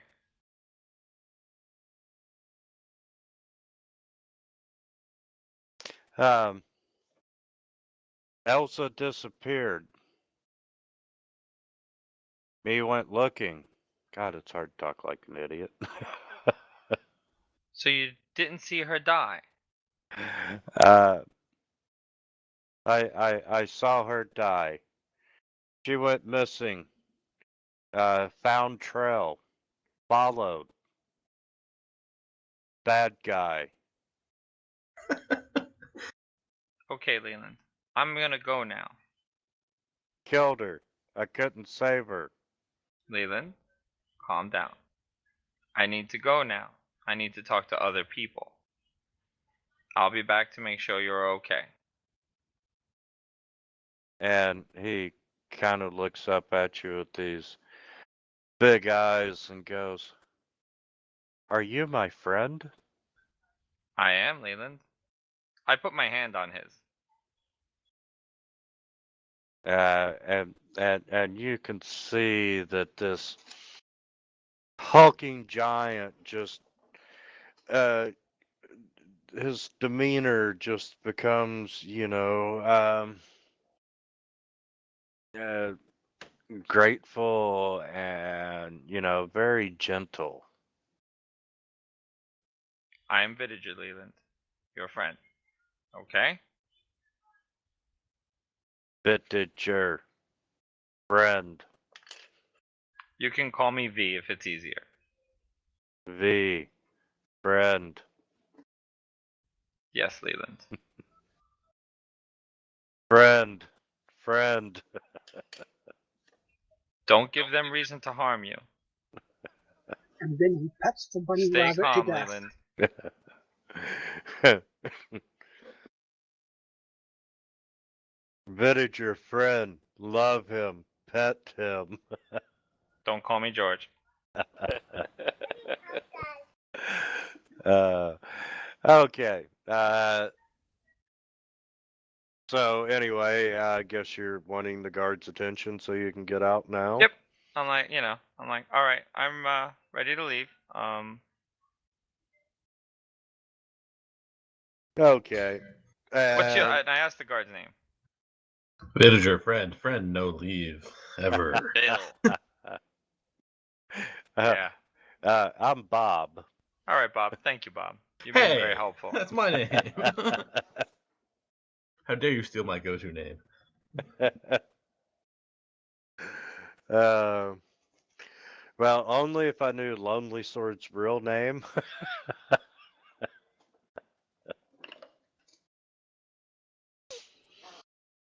Okay, you're out of the cell. He lets you out and locks it and double checks it and triple checks it and Stay calm, Leland. I'll be back.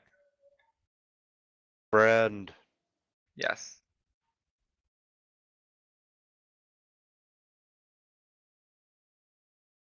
Rest now.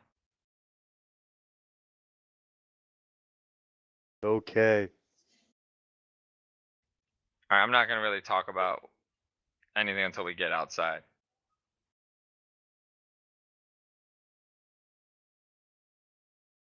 Okay. Well, the barrister, he was there with you, and he's like, hey guys, once again, this trial really starts tomorrow, so Yes, we have to go see the Swampers. time is Don't of put the pressure, Slim. essence. And he's like, just tell you a little bit more.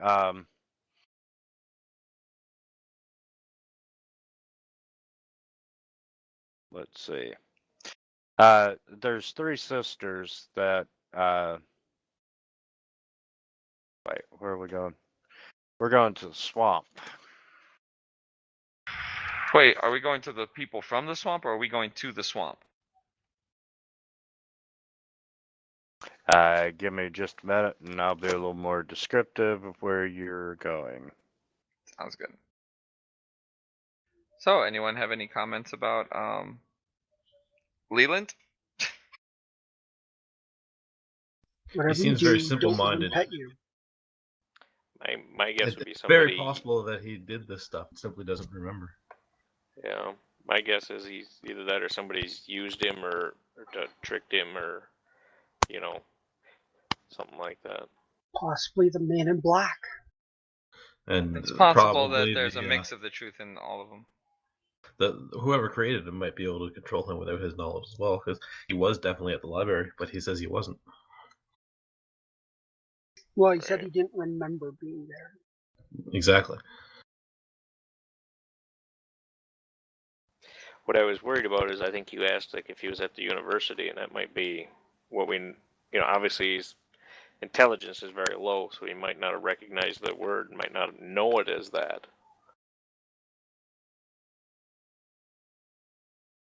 Does that make any sense?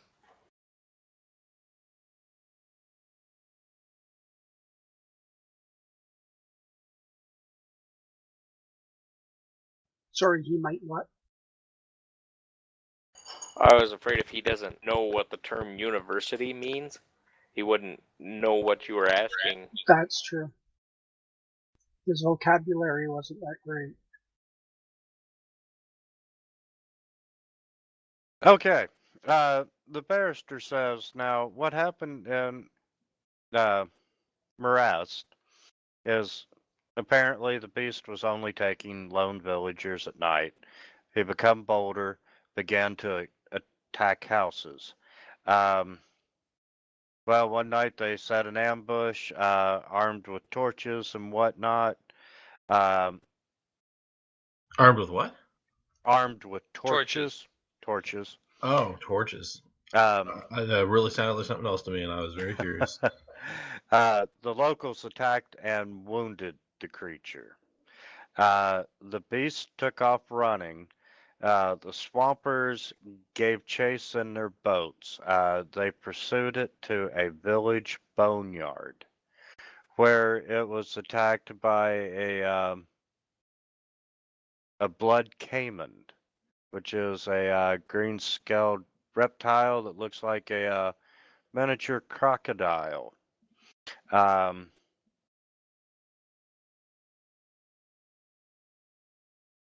Apparently, the way the beast was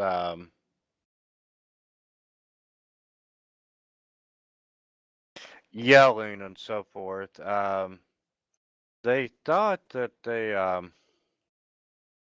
that the caiman had killed it. Um,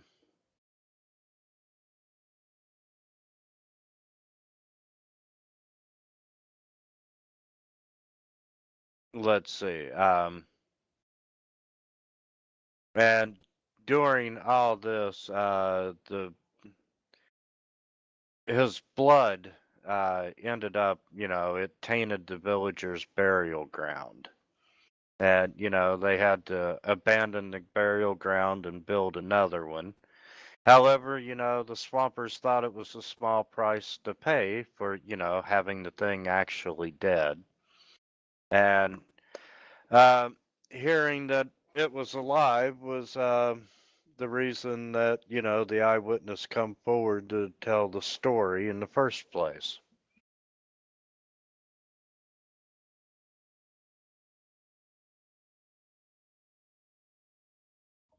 Was anyone else injured during this?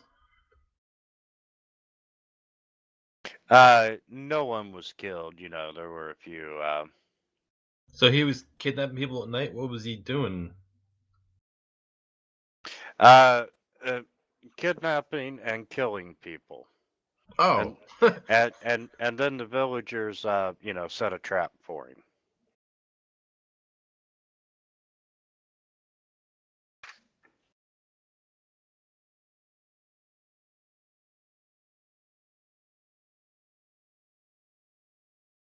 And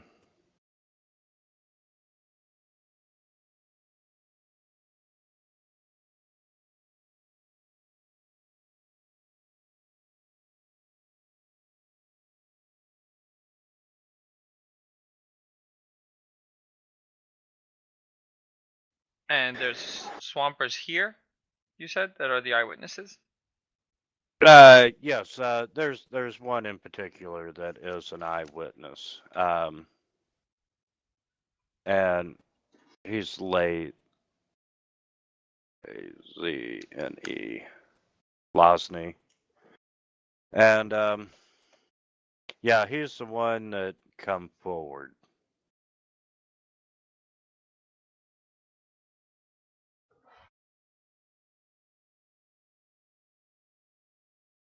And Where is he might. staying? I'm sorry. Where is he staying?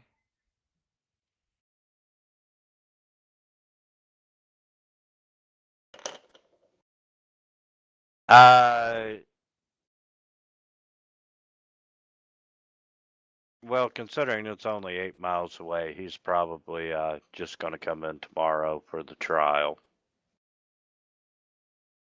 So we have to go there tonight to actually ask anyone anything.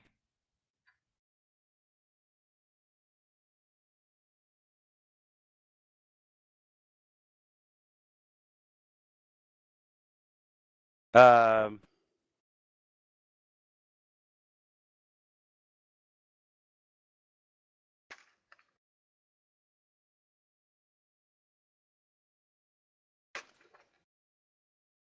yeah, it doesn't say anything at all about him not being there.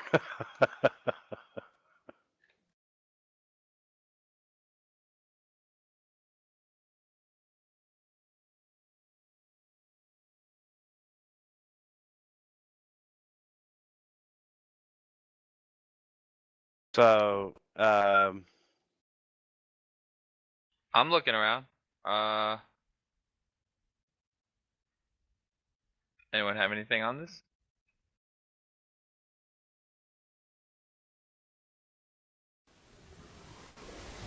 Nope.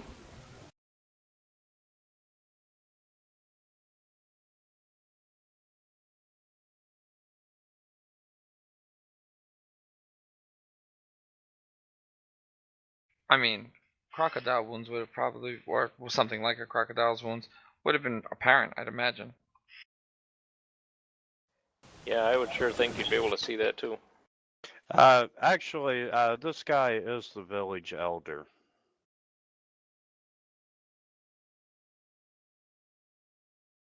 And what time is it where we're at?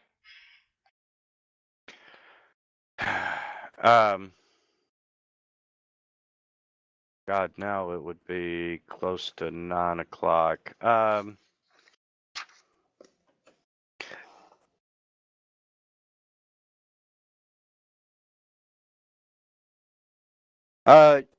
Let's say it's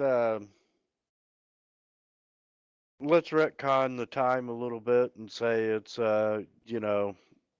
it's noon. We're going to Mordstadt, or wherever, Morast, Um, is the feeling I'm getting through the force. I feel like I have a whole day ahead of me. absolutely. I'm feeling kind of dizzy. So, Time travel sickness? Exactly.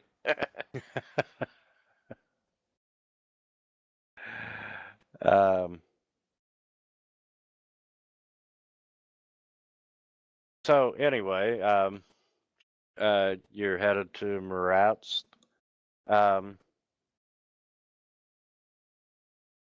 Yeah, as I said, it's an 8 mile journey. And you get to this little village. And eventually, um,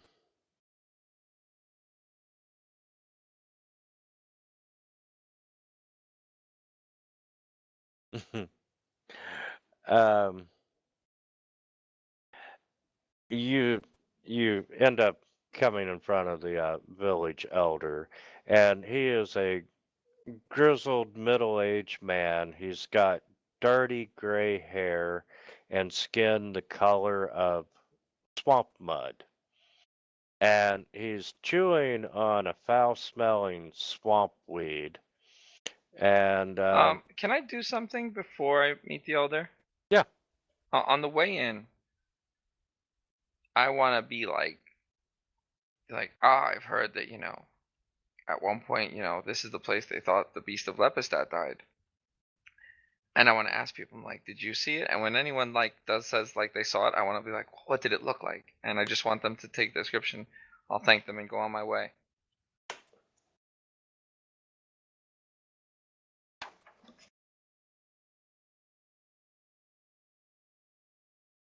Um,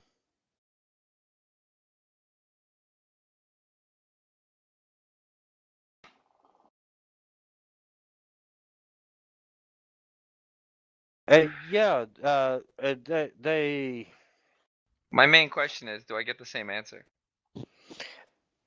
um, yes, they saw it, and um, they just described this humongous freak. But is it the same freak?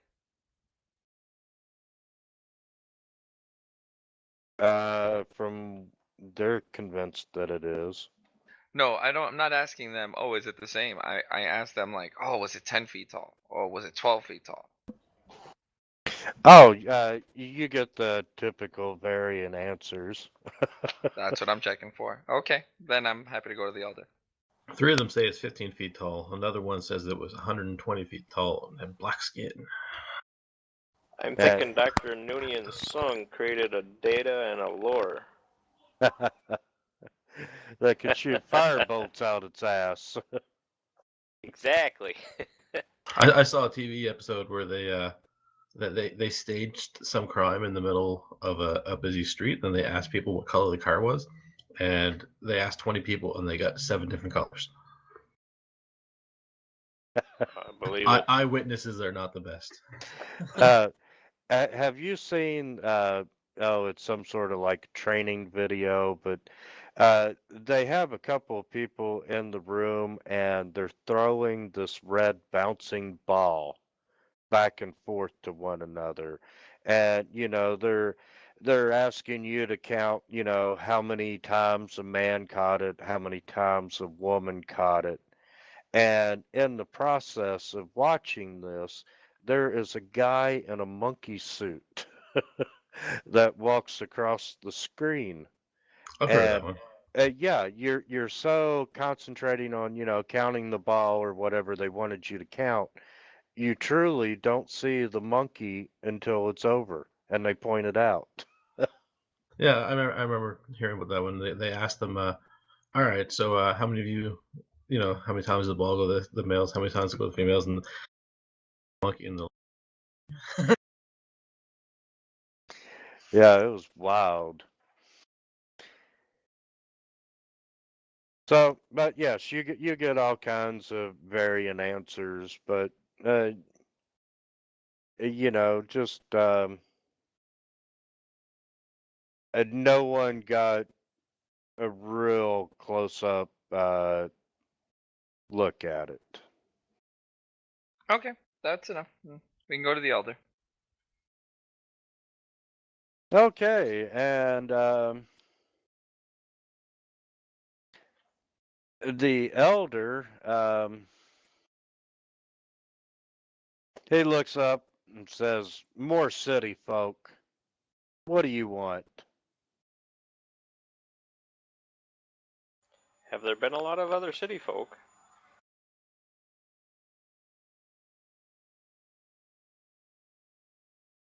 Well, considering the trial is going on, yeah, I've had a lot of city folk come and see me. What is it you want? Same thing.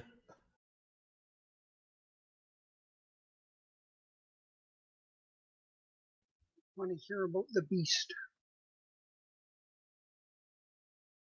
Uh, who are you and why should I tell you?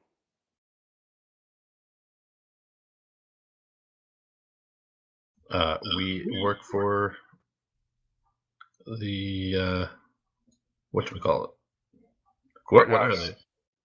Courthouse? Is that who we're working for? I don't know. Gustav, wasn't it? Yeah. Um, So tell us what you know. yeah, I've already talked to him. Why should I talk to you? because we asked nicely. You want to try a diplomacy check? Not me. In the tower?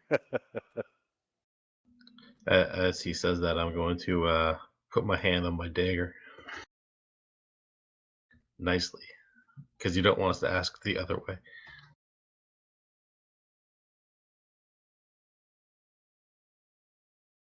I can diplomacy my way out of the bag.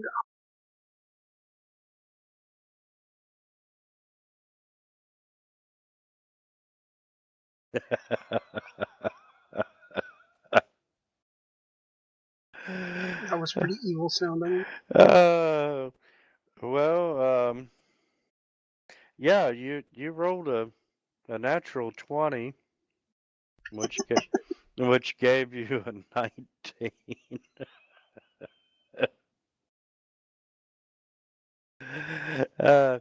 So I'm gonna give it to you. You know, he tells you basically the same story. You know, they set a trap. They were laying in wait just after nightfall. Um, they were armed with torches and they attacked and wounded um, the creature. And you don't think that the village elder is prone to exaggeration. So he describes this huge hulking brute about 7 feet tall, and they had wounded it. It took off to the water. They gave chase. They pursued it into the village's graveyard, where it got attacked by the caiman, and the elder just starts grinning, and he's recalling how the beast yelled and cursed, and some of the things that he said would make the worst whore in Lippestadt blush. And he describes this deep bite wound the gator made on the beast's shoulder as it dragged him under the water. And, his blood tainted our burial ground, and, we had to build a new one, but it was worth it, you know, just thinking the thing was dead. And now that it's alive, I come forward to tell my story, and I hope it burns. Who burned it? No, I think he's hoping the new one burns. No, you said you attacked it with torches. Yes, we attacked the beast with torches. You got very close to the beast then. Well, close enough. To hit it with a torch. Yes.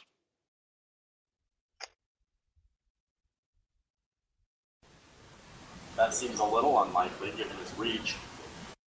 A question then.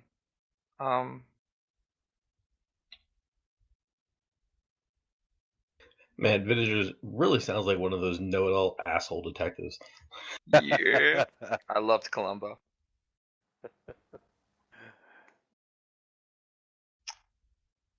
So you got close to it with a torch.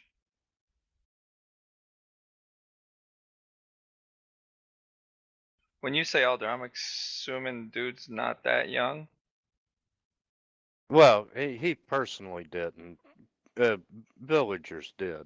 Oh, can I meet one of the villagers who burned it with a torch? Yeah, you sure can. And he waves his hand, and one of his court members disappears and comes back a minute with a strapping young warrior. Pleasure to meet you. Yeah, nice to meet you. What can I do for you? I take it you're one of the guards for the town? I'm one of the villagers that help help attack the beast. Oh, so when you got up close to it, what markings did you see on it?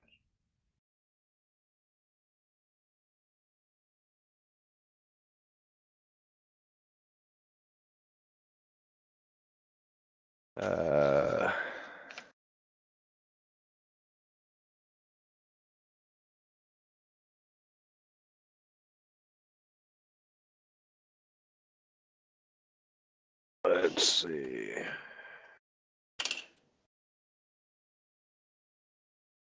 Well, sir, it was kind of dark. But you had fire in your hand that you burned it with. And Surely that illuminated the subject. a little bit. There was a lot going on, And a lot of fire. and A little whiskey. I nudge him.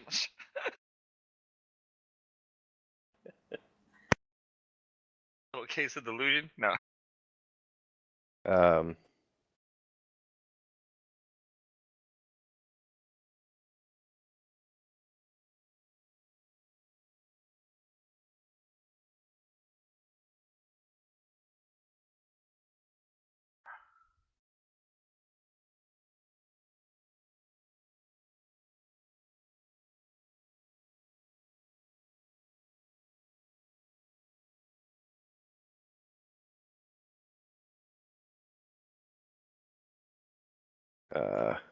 actually, I had to go to Google to answer your question. And you are not the first to ask it. It- yes, and the description that he gives you, this was in the height of adrenaline and so forth, of an adrenaline rush. Um,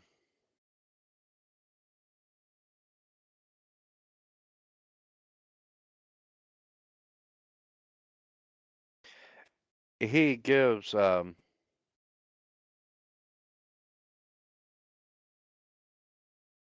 rough description of the beast.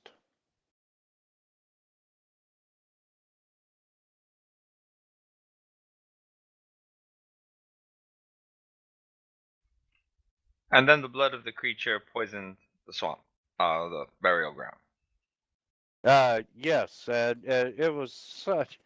Oh, he screamed and screamed and screamed when that caiman got a hold of him. It was worth all the grave digging we had to do. So you dug his grave.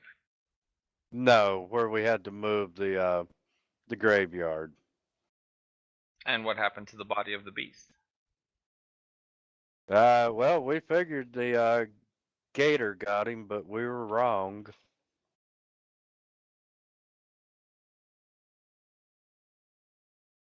Could you bring us to this original graveyard? You chased it all the way there, I imagine.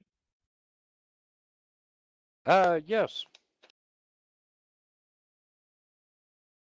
I can do that.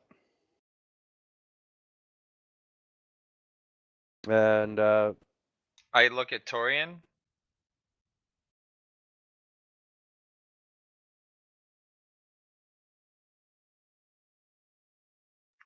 Do you think you would know if there was something other than what we saw in that cell?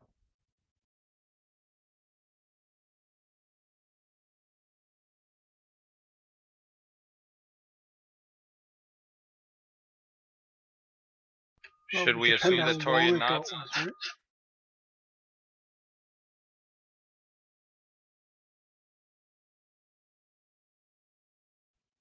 Torian? Sorry, what? I had my son here talking to me, telling me a story. I'm sorry. No, no problem. I'm just asking, do you think you'll know if there was something other than what we saw in the cell? Yeah, Question, I would. how long ago was it he burned? How long ago did you think you killed him at the burial ground? uh,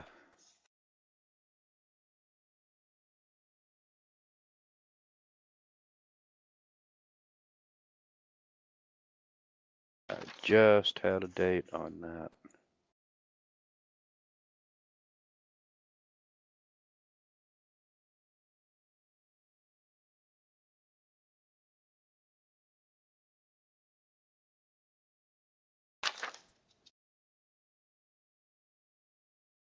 I was really thinking we'd have been able to remember or notice, especially the large tooth marks. Anything like that would leave scars. Even after they heal, there should still be scars. Yeah, but that's something we can look at when we get back. Very true. We gotta let them talk as much as we can. Absolutely. Currently, I'm really thinking or suspecting there is 2 of these creatures or something. I think it might be something else. Well, he said that the one he saw was 7 feet tall. That is not a large-sized creature. Not only that, but what would poison a graveyard? This is not going to be that's my really area of weird expertise, to I me, too. promise. I'm gonna have to get back to you on how long ago that was. Okay, alright, so we'll just go to the graveyard. That's fine.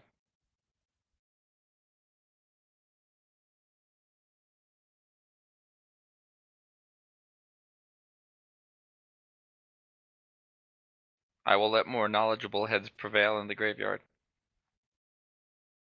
You're doing fine. You just keep right on going.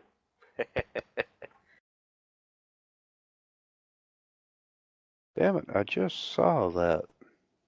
Yeah, but I only have 2 knowledges, nobility and religion, so if it doesn't fall under either, I got shit. I rolled a knowledge religion just to see if I could figure out what could possibly, die and poison the ground. Something with some kind of a desecrate, but does not make any sense to me at all. Well, it might also be, given that the beasts look kind of stitched together, it might be a construct of another sort. It might be, maybe it had acid in its veins for blood. We could be dealing with something not unholy so much as, just made of toxic chemicals. Possibility, perhaps, but let's find out. Well, I do have knowledge nature. If there's anything we can look at that, that's for sure. Fantastic. Okay. Nature, planes, or religion are the 3 I would think it would be under.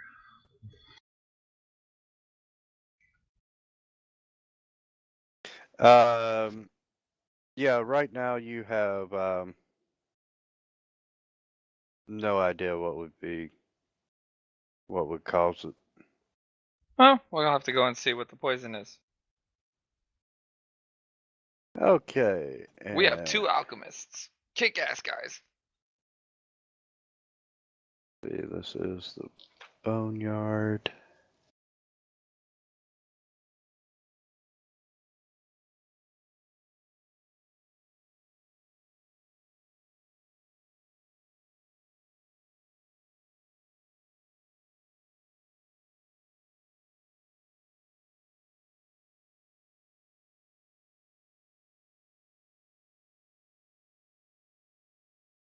Okay.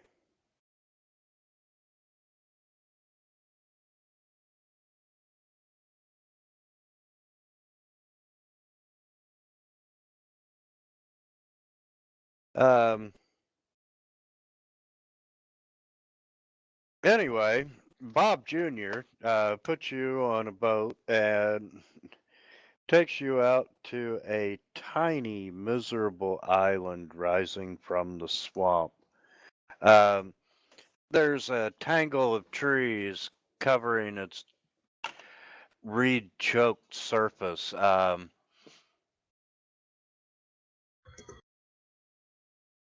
You see hundreds of fetishes hanging from the trees.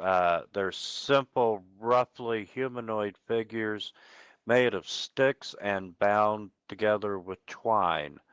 Larger ones are planted in the ground on various parts of the object, leaning drunkenly into the soft mud.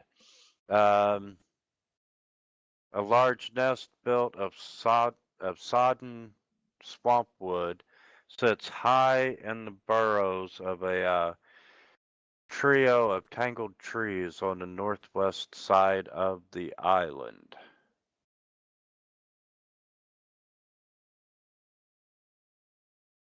And it's Do I get a religion roll to know what the heck all that's supposed to mean?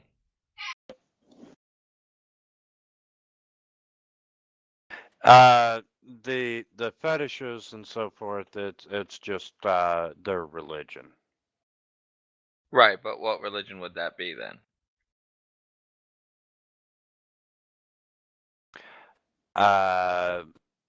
One that really doesn't matter. Got Be it. honest.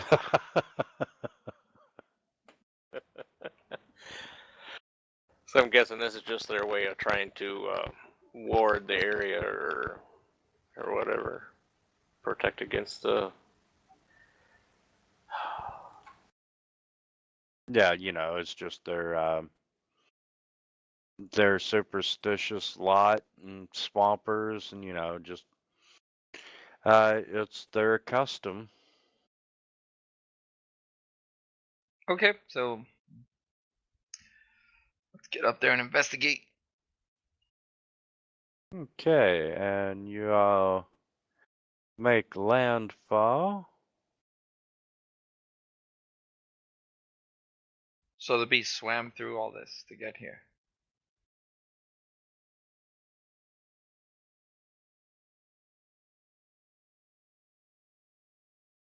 Yes, and then it was here where the Cayman actually come and attacked him and drug him into the water. Elin doesn't strike me as a swimmer.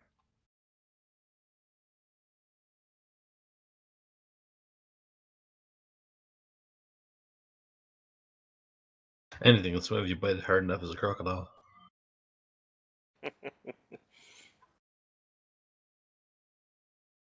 Okay, and anyway, you make landfall, and what would you like to do? I look at Darius, Kristoff, and Torian.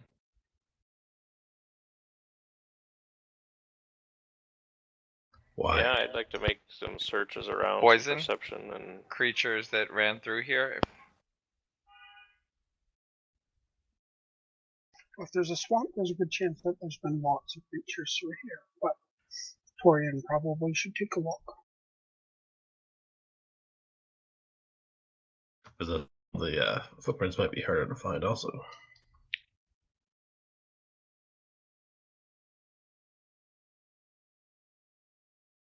Okay, Torin, I'm gonna get right back to you on your perception check. And let's see.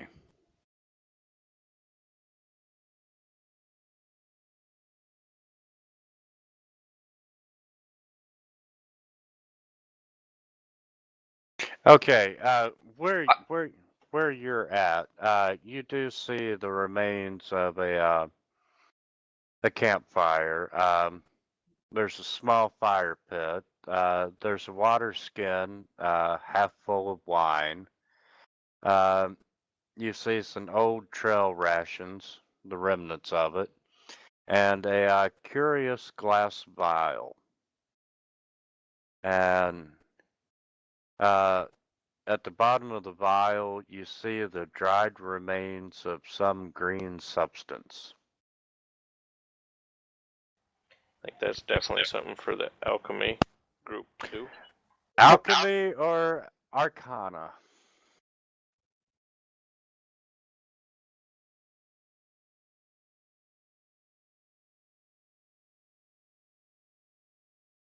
Well, Lonely Sword, you know that they're holding a vial.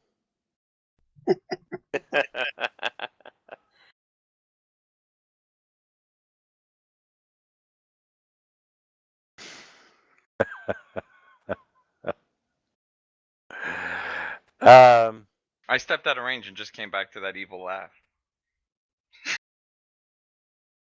Yeah, I was laughing at how bad these perception checks go.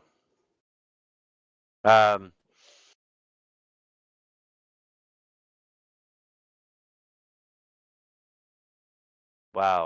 you guys suck tonight.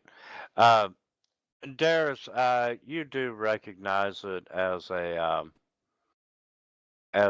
dark vision extract. Okay.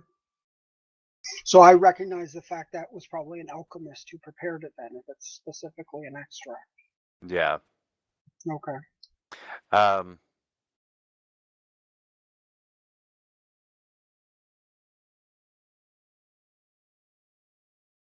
And let's see.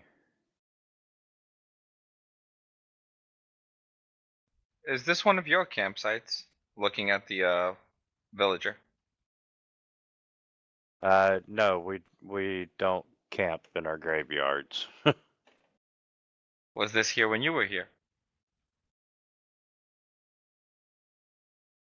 I really don't remember. And can I get everyone to make a perception check? Aye, aye.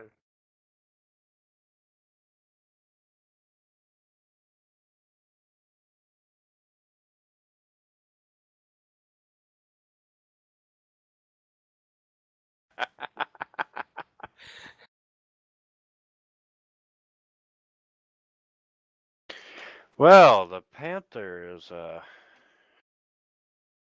quite the little sightseer.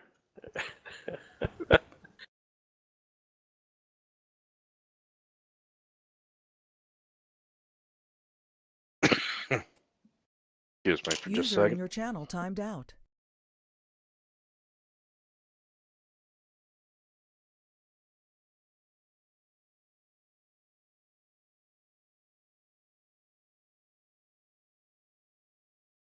Okay.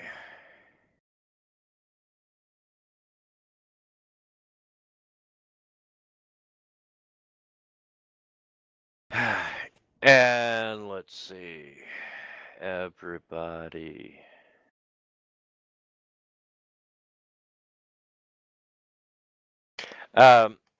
Everybody happens to notice movement in the set of trees there to the southwest. Draw sword. It's the beast! He escaped from jail!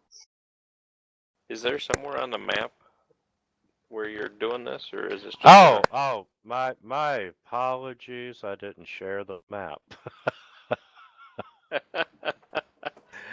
Okay, there's the island, guys. You're on the southmost portion of the island. And at the you see motion in the trees, and what you see is one of them.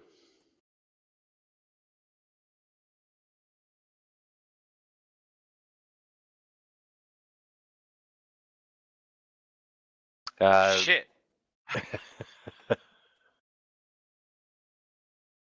Nice. Okay, and it is turning on combat tracker, and it is taking off from its nest in the trees.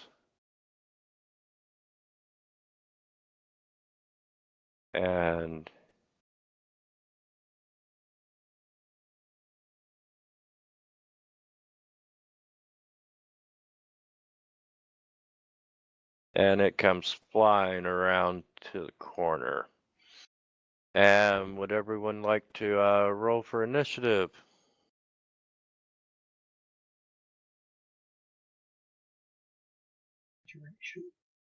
Actually, you should have rolled initiative first, so it's back in the trees. Shoe.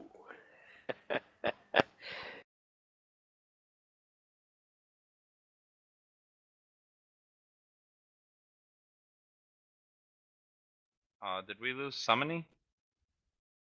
Yeah, he DC'd a little while ago.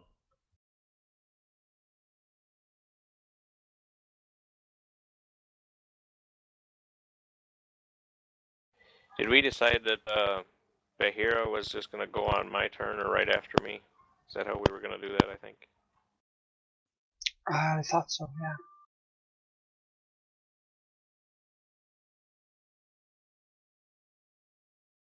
And you want to roll Bajira's initiative?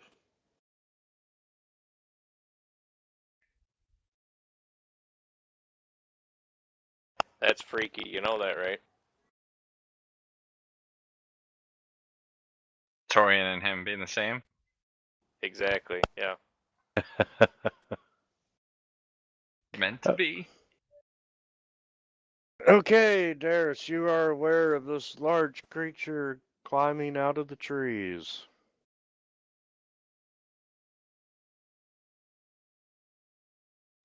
Darius is going to hold his attack until it gets closer. So he's going to prepare a bomb to toss at it, but wait until it's near my.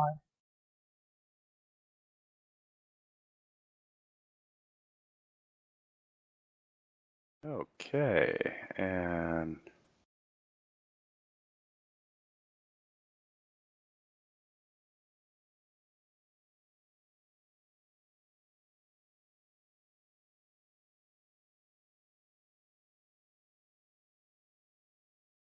holy shit. Can I do a knowledge nature check to that my character might know anything about this manticore that I wouldn't know as a player?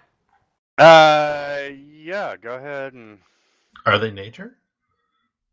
Oh, that's a good question. I don't know. no, nature will not do it. I thought they were Arcana. Yep. Which I can do. Damn it! Yeah, because Okay. they're not natural creatures. They're stitched together. Really? Manticores? The head of a lion, or the head of a tiger, body of a lion or griffin or something, wings of a griffin. Yeah, I didn't Tail think of they a were snake. Stitch created. I thought they were, still natural. I just thought they were just a magical thing, not. Yes, you do know that it is a magically created being. It can fly. It can hover.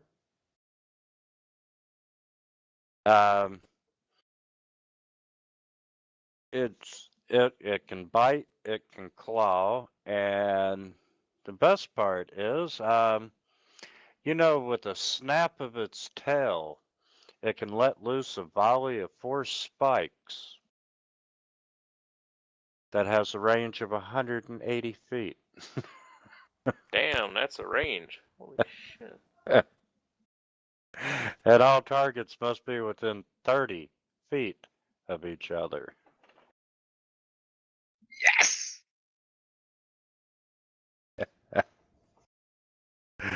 So, he comes flying out of the trees. And let's see. I'll take you 4 right there. And he flicks his tail. This is curious. Are you gonna? What the? Holy shit. Okay.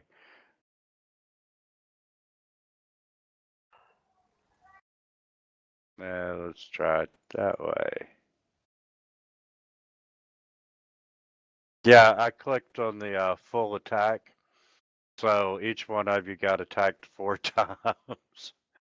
And let's see, the spike comes flying at you, and it does hit Bajira. It hits Kristoff, and it hits Vidiger. What squares is he in?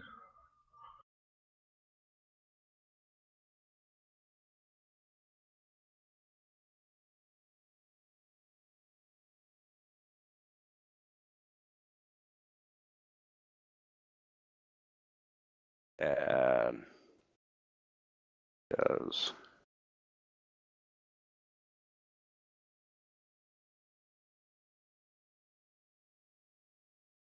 And Villager, you are up, sir. Actually, Ow. Darius is going to toss his bomb now that he's in range. All right, do that first.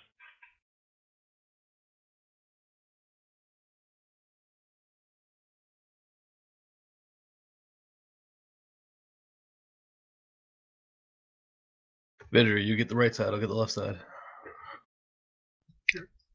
Is he airborne still, or is he on the ground, or at least near the ground? He is airborne. How high up? He is currently about 30 feet. I don't think I can get there. Lonely sword.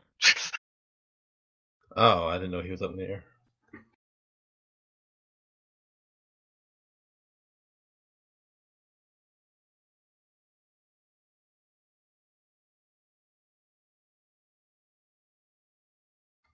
Well, maybe he'll fall down because she hit him with a bomb.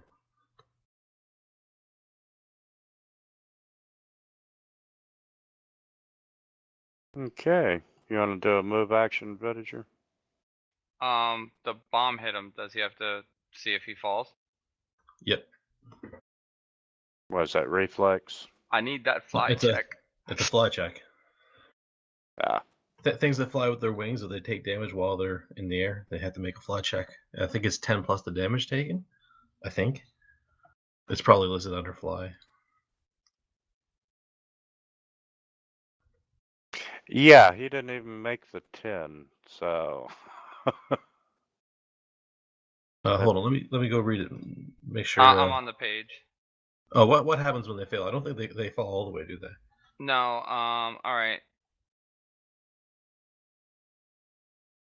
All right. Here we go.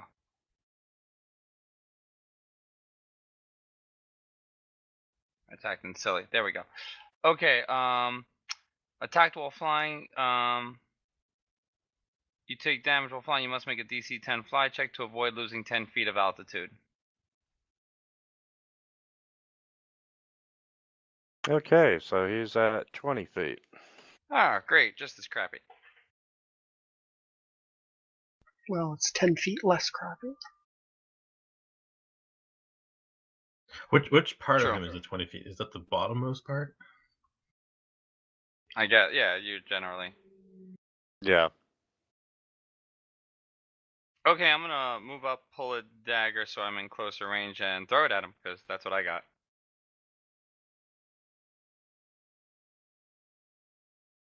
Oh, and smite evil. I don't know if he's evil, but I'm gonna do it.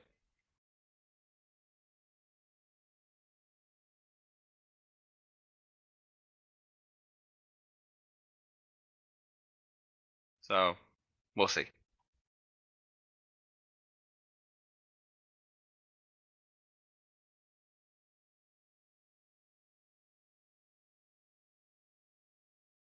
Yeah. You might want to change how your smite evil is there, Why? because right now it's giving him +4 AC. What? Oh. Because you put it on him. So he has +4 I attack, +4 copied that. damage, and +4 AC. I copied that off of some website, so I'll You, fix you, it. no, it's right. You just have to put it on yourself. It's a buff, not a debuff.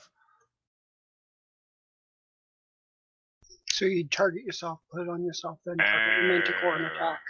Okay. Because right now that's giving him the ability. You have to give it to yourself, not him. I should remove that.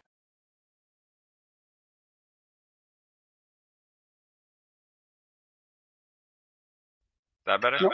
No, you put it back on him because you were targeting both yourself and him. Yeah, done. Target him. Just change it so that it says self instead of target.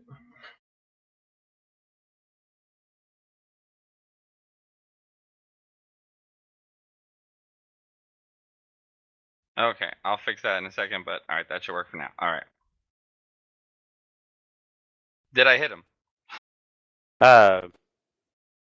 Yeah.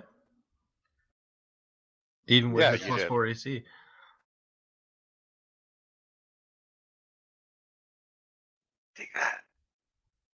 if he's evil.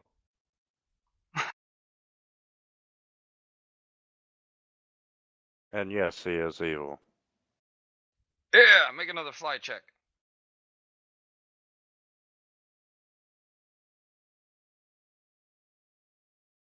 DC 10, right? Yep. And he stays where he's at.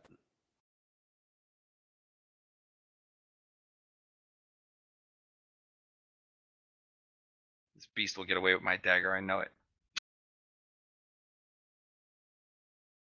And Lonely Sword.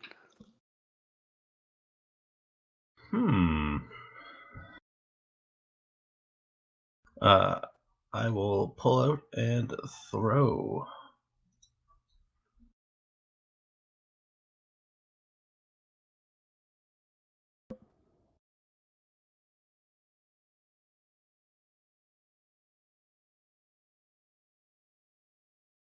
User entered your channel. Oops, you'll have to heal him for 2 there. I had my Piranha Strike on, which added 2 damage. Okay. I'm back. My internet died on me. Yeah, that's all right. You're I'll paste the link so you can. We're fighting a Mana Core. Can you kick me out of the fantasy ground so I can log back in? I don't think so.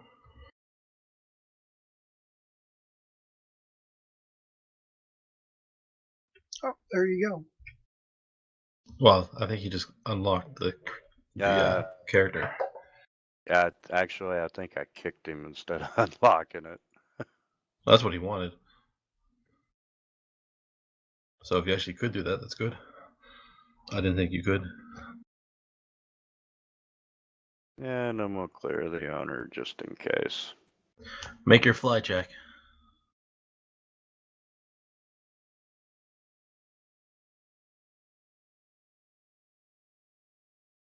And he loses 10 feet. Oh, hello. He's in rage!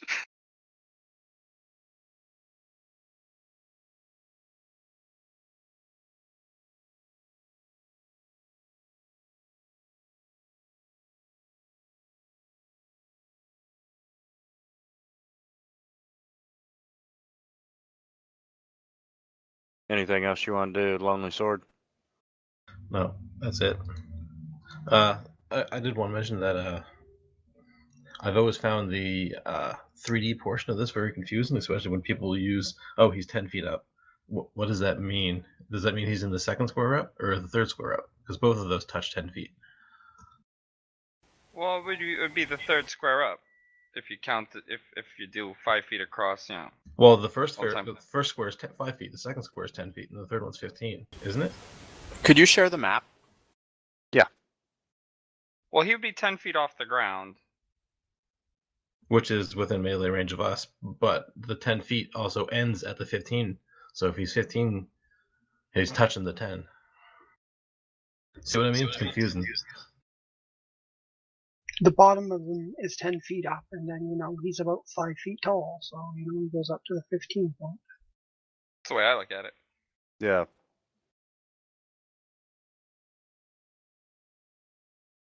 So if you're swinging your weapon over your head, that's when you can hit 10 feet up.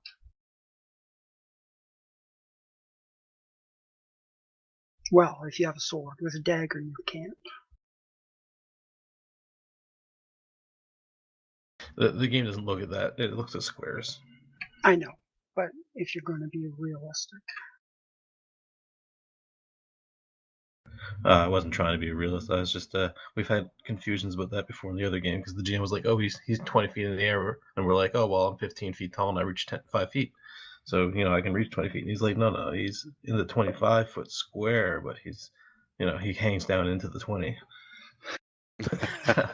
We were like, "Okay, we're very confused now."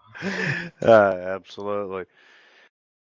Yeah, are you still with the summoning? I am. It is your go, sir. He's been hit by a bomb. We threw weapons at him. We're both kind of right beneath him. He's 10 feet up in the air. 10 feet up in the air? That's within weapon range? Yep.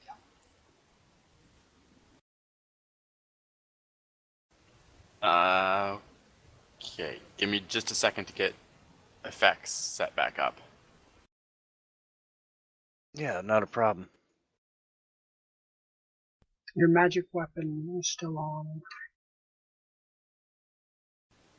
Okay.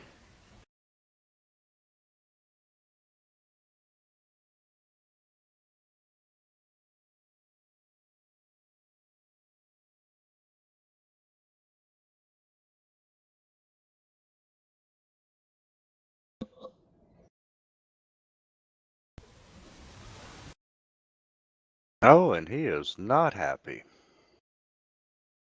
And he's making a fly check.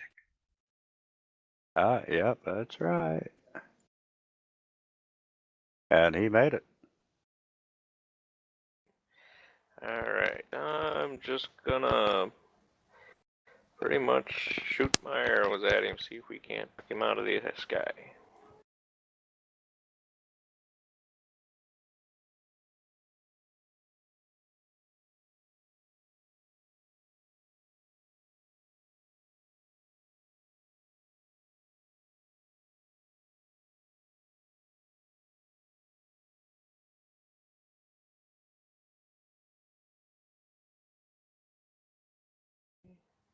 That's probably it for my turn.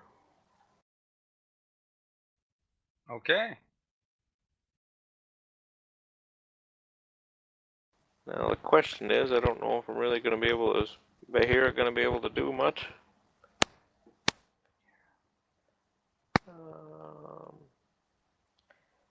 How far is he up in the air? Still 10 feet? Yes. Yeah.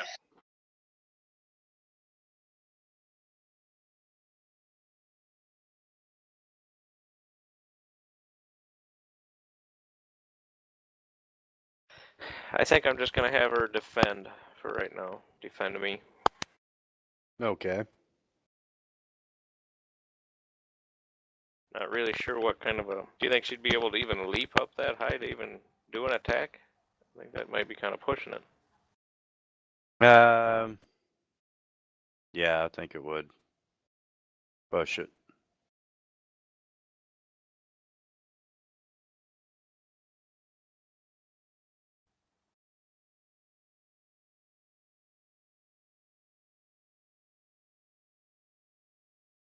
Now it's falling.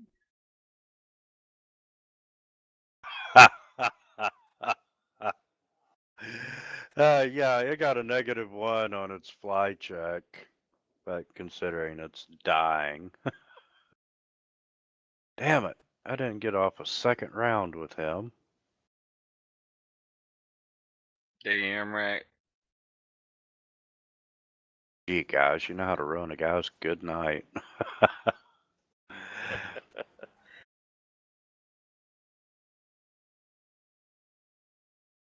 Okay. So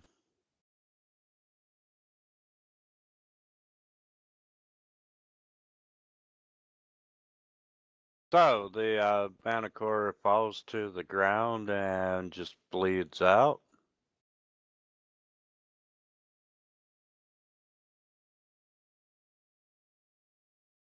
And what would you like to do now? Skin it and use it as a coat. While he's skinning it, I think we should look around, search the campsite, see if we can find anything else besides this extract. Yeah, I agree.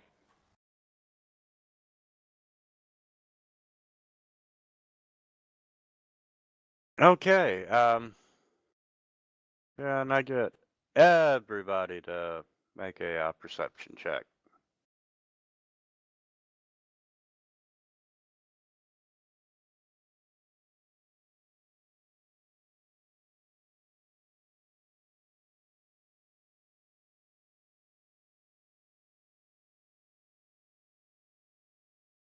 Okay, Torin.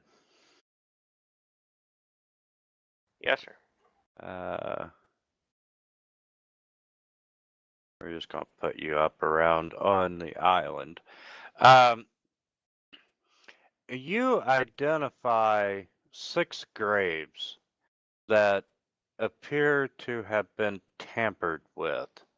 They're sagging into the ground just as though they had collapsed from below, and it's leaving a wide depression in the muddy earth. Well, that's a little bit disturbing, isn't it? Any tracks or anything like that from up above, or just totally look like a phenomena sucked down from below?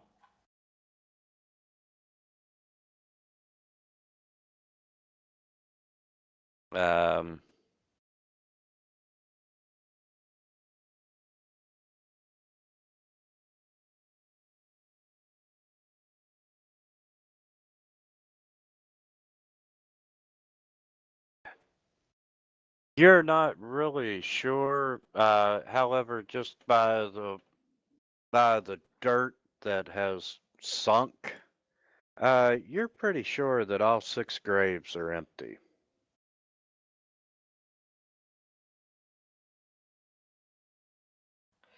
I definitely bring that to the attention of everybody else.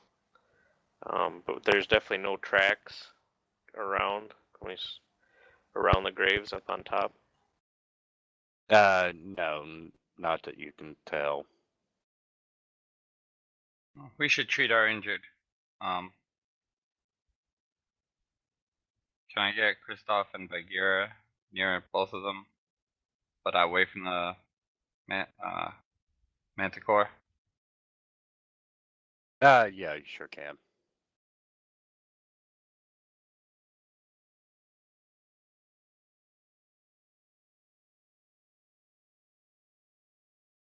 Everyone heal 7.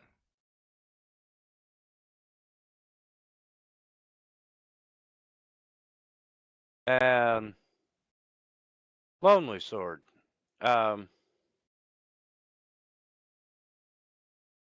You find on the southwest shore, you find a small round boat that is made of wicker work, and it's covered with a watertight material. Do I see anyone around that might be an owner of this boat? No, you do not. I'm going to investigate the boat and see if there's anything in it, any belongings that were left behind, paddles maybe. Okay, you do notice dried blood on the bottom of the boat. Is this on land? Well, it's pulled up onto the shore and kind of like hidden in the tree line. Oh, okay. Kristoff, you healed 7 too. I'm trying to figure out how to heal myself. Go into your character sheet. Main tab. Yeah, front page. You just where your wounds are listed. Just take it down to 3 instead of 10. All right, thanks. There's blood on the bottom of the boat. There's an oar. You see a moldy leather travel bag.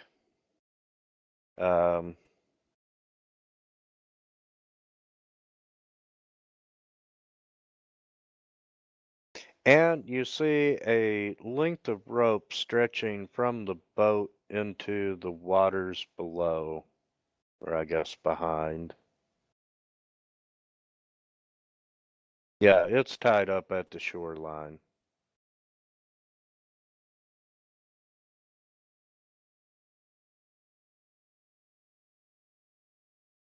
Who's checking this out? I don't want to leave someone so far away. Lonely Sword. Don't worry about me.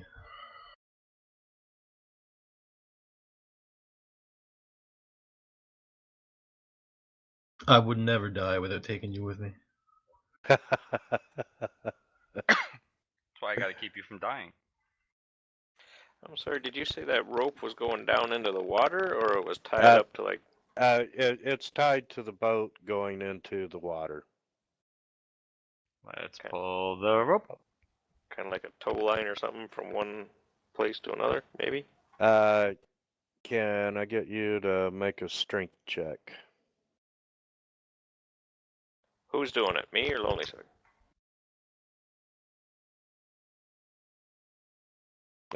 Whichever. I was gonna pull the rope. Are we pulling the rope? I was just gonna pull the rope. We can assist each other.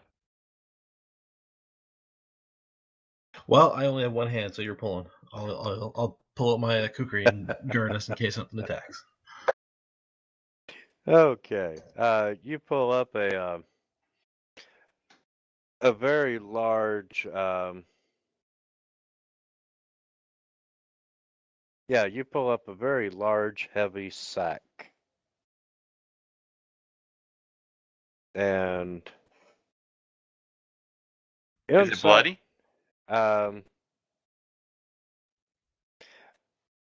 Well, it was in the yeah, water, so I guess. you just pulled this thing out of the water, right? Yeah, never mind. The description.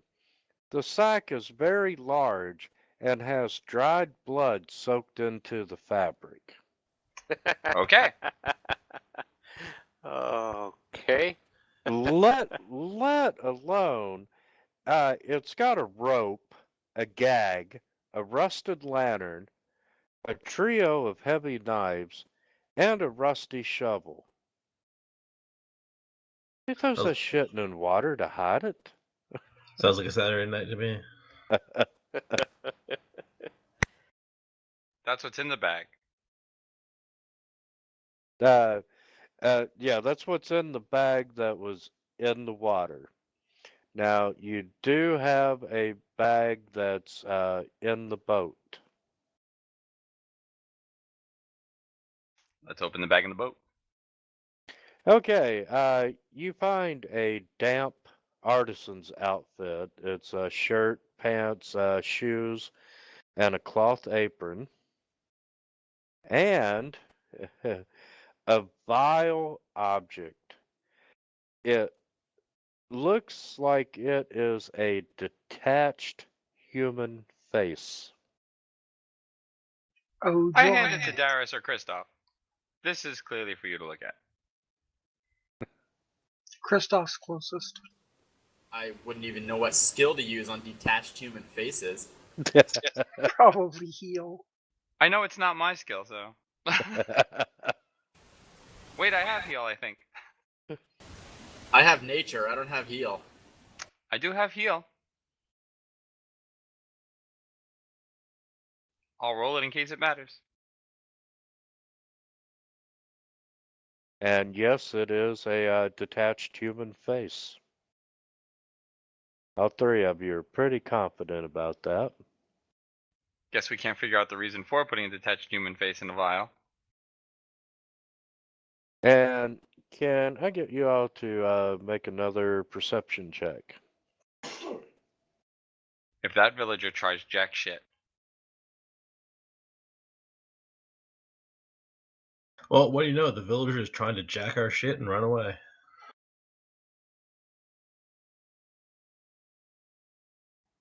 Hey, Winter, I was just going to tell you that for whatever it's worth, to remember Bagheera gets a +8 to detect scent on perceptions, Okay. if something like that were to come up. Not a problem.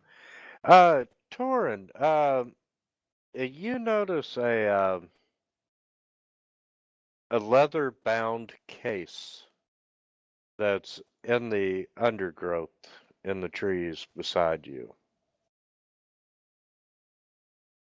Okay, let's go look at it closer, pick it out, see what we got, open it up. It's looking like the culprit of all this was an alchemist, and I'm going to look at our two alchemists. Well, I'm looking at that face and wondering, what's underneath that mask now. You also thought what was in that sack made for a fun night, so, I'm kind of suspicious of Lonely Sword. Right? I'm thinking, if we find a detached hand here, that's it, I'm dropping. If I'm gonna kill somebody, it's gonna be teeth and claw marks, not neat surgical cuts.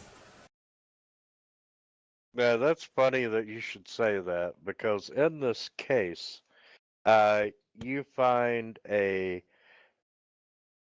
quality surgical tool set.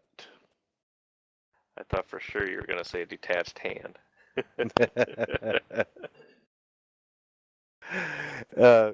And Torin, while you're looking at these tools, you also notice a small symbol on the handle. It's an engraving of a raven. Definitely point that out to the others. Huh, what do you guys make of that? And does anybody Nevermore.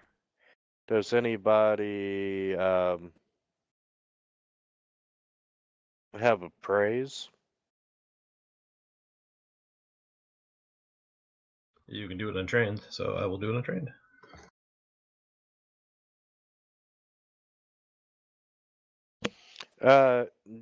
Darius, you know that this is a high quality set that's probably worth about 300 gold pieces. Something pretty valuable to leave behind on an island. Maybe he's coming back, or he's still here. Or it's by somebody that's got so much money that 300 gold is petty change to him. Or he ended up in the belly of the manticore. Maybe we should be looking for the manticore's nest. Maybe we should get the That's a manticore good open point. and check. Yeah, we could do that too. I thought Christoph took care of that when he skinned it to make his coat. Screw adventuring, I'm going into surgery.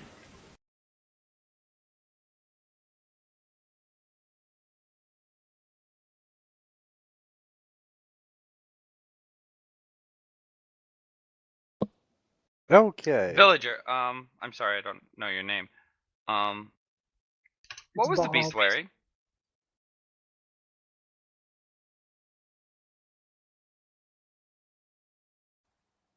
Did our escort guard come with us?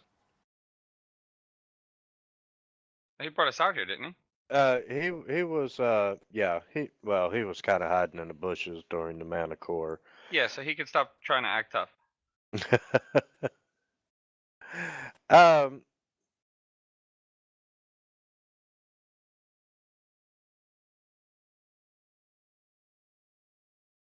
Let's see.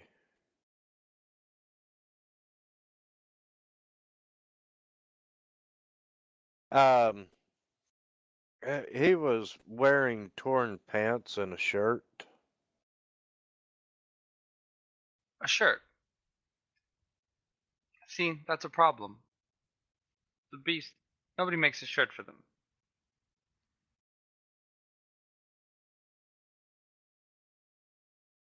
Well, you know, there's ogres and orcs and. And they're not beasts of Lepidstadt. They're orcs and ogres. He could Didn't have anybody robbed. take like craft tailoring as a background skill? Yes, Our it's the profession seamstress teaches- beast.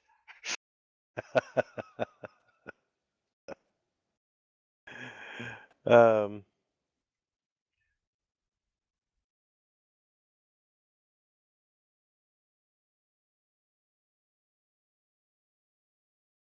You can't.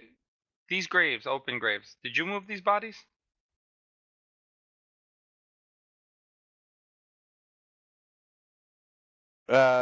No. I thought you said you moved all the bodies.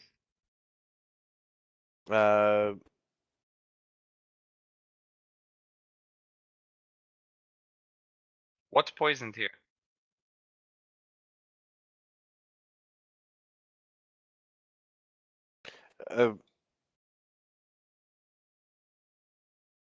Let's see. Yeah, let me change that. They did not move the bodies. They just opened up a new new Okay. graveyard. Yeah, because outside of the 6 graves that you found, all the other ones have been untouched. Okay. And let's see.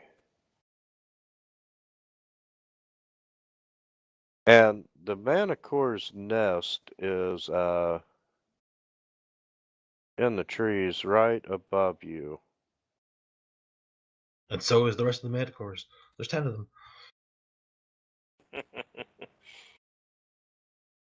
Who's a Bring it climber? on. Who's a climber? Looking at everyone but me. Oh, we've got a panther here.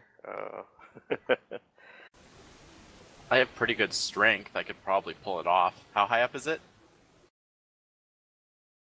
You're about 25 feet up the tree. He is already? Holy shit. He didn't even say anything yet. Well, the nest is.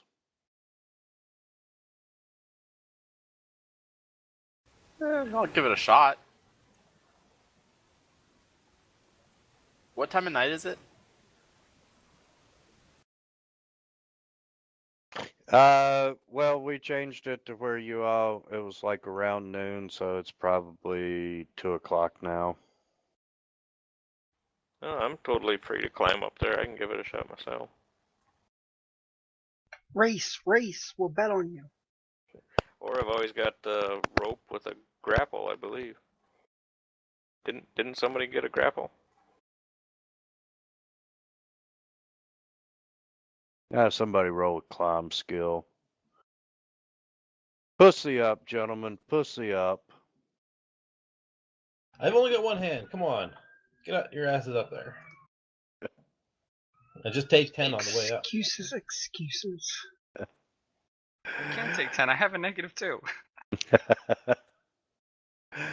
Okay, you guys managed to get up to the top of the trees, and you see the bloated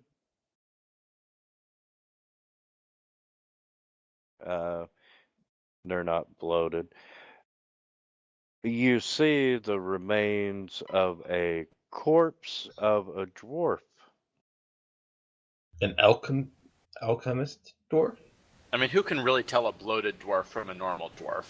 A dwarf is specialized in surgical? It's interesting.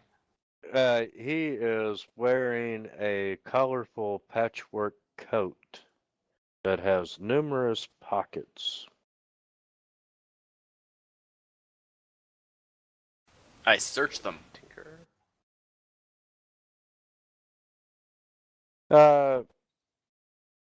Total, you find about 125 gold pieces worth of items.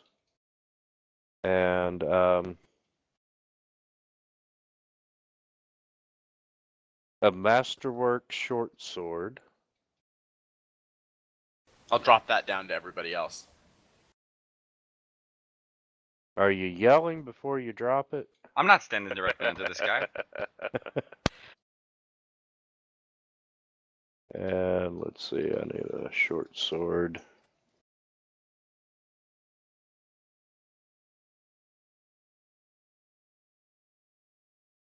And masterwork adds 300 to the price.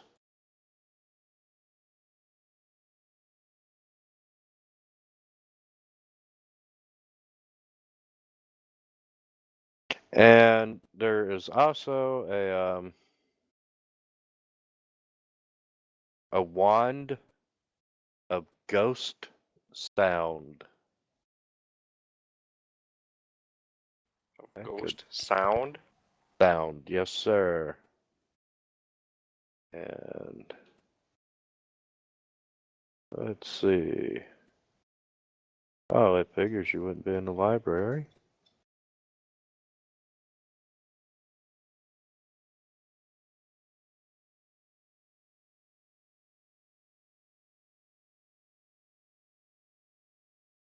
So Scooby-Doo villain? Let's see. Scooby A wand that Dooby makes funny sounds. Bad guy's gonna rip off a mask. It was the amusement park owner.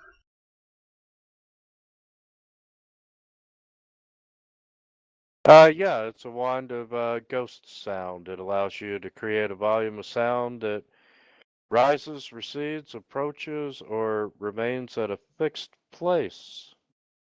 You choose what type of sound it creates. I've always wanted a wand that could do that.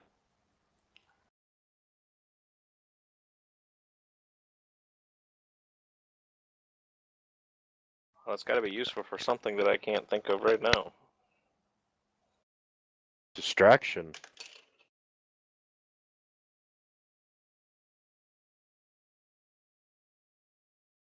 And I'll add that to the inventory.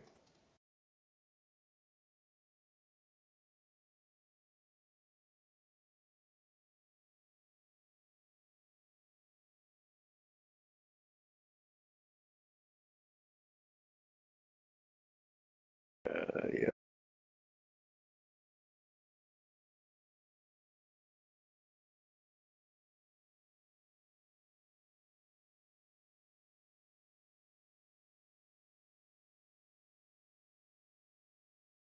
In the hell.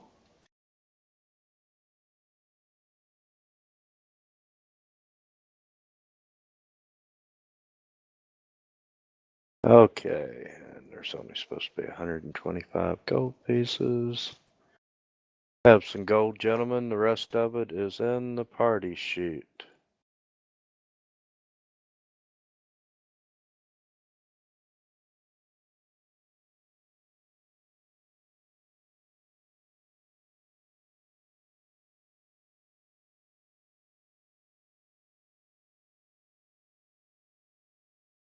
And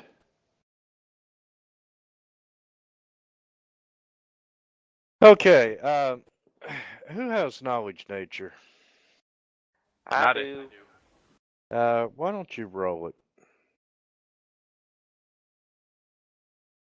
I meant to do that in the box, but sorry about that.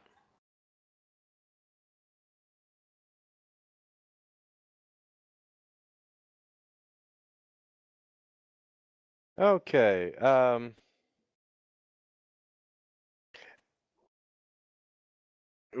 just wrapping up this little segment of what you should be aware of. You know that there's 6 bodies missing from the graveyard. You know that if the Cayman attack the beast, that there should be scars. Do any of the things we find have those scars? And honestly, whoever's got Arcana, can you roll it?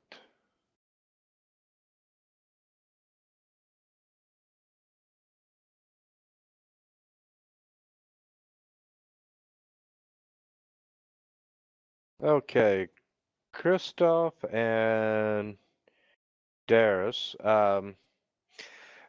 when you all met the ghost, you know, you did detect evil and so forth. I'm going to assume that you did all kinds of other knowledge checks as well, correct?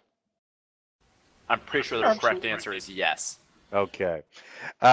You would know that the beast itself is actually a flesh golem. And as a result of being a flesh golem, the beast has dark vision. So it wouldn't need an extract.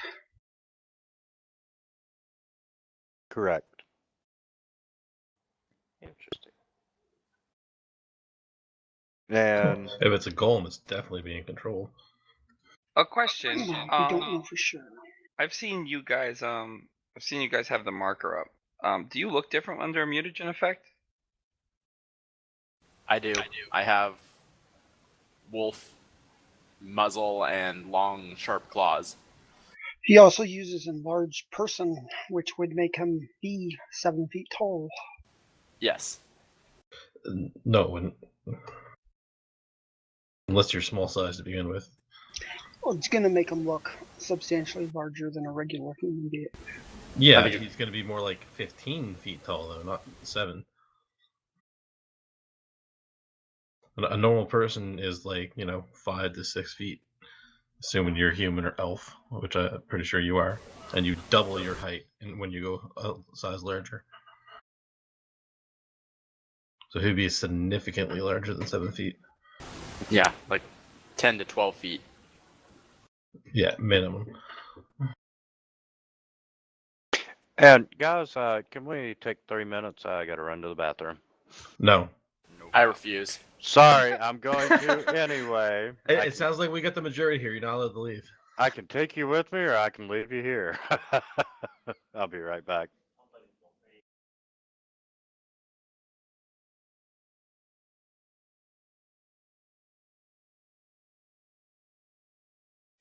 Why were we asking about appearance under mutagen? Are you trying to pin the murders on us? We know it was you. Just admit it. You can't prove anything. But if it was an alchemist, Oh. then it wouldn't be Leland. Well, we're pretty sure there was an alchemist involved because we found an extract, and that's just not something you find laying around randomly. Like, they don't even work as potions. True, but if something could look like the Leland, then What about our dwarf friend that was in the nest? If he doubled him, he'd only be about, what, 8, 9 feet at best?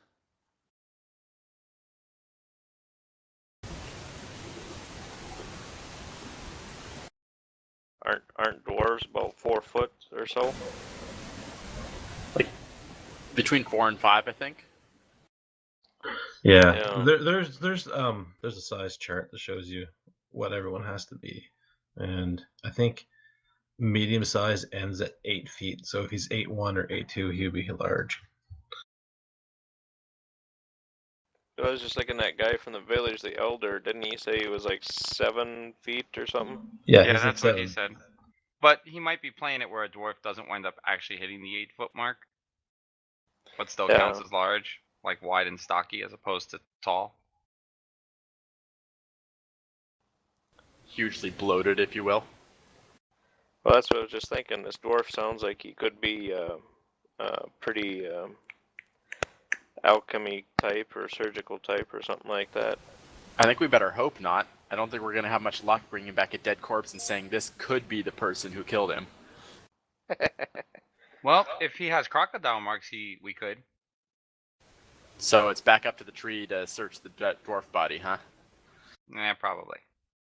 I put a link in the TeamSpeak chat. And what are you doing? Apparently we're climbing back into the tree to search the dwarf body for alligator marks.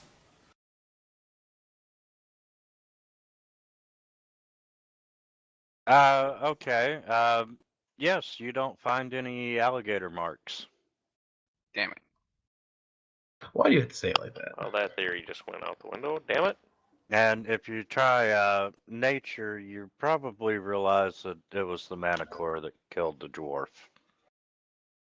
Our suspicions were that the dwarf was under the effects of an alchemical potion which made him bigger, and he was the beast that got attacked and dragged into the water by the crocodile.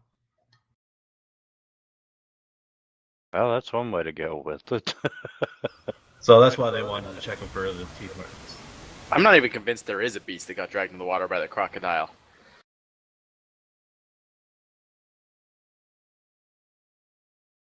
Well, yeah, everyone saw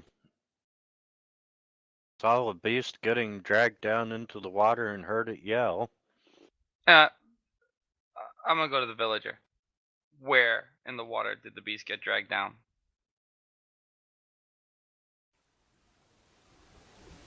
And I'm going to pop my potion of detect thoughts while we're interrogating them.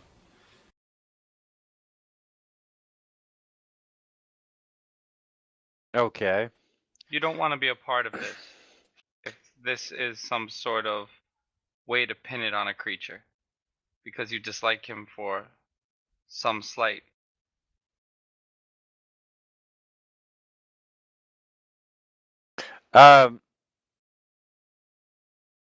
Yeah, he's he points offshore into the general vicinity of where the beast went underwater. Okay. This is the part that sucks, but at least swamps don't really have a heavy current.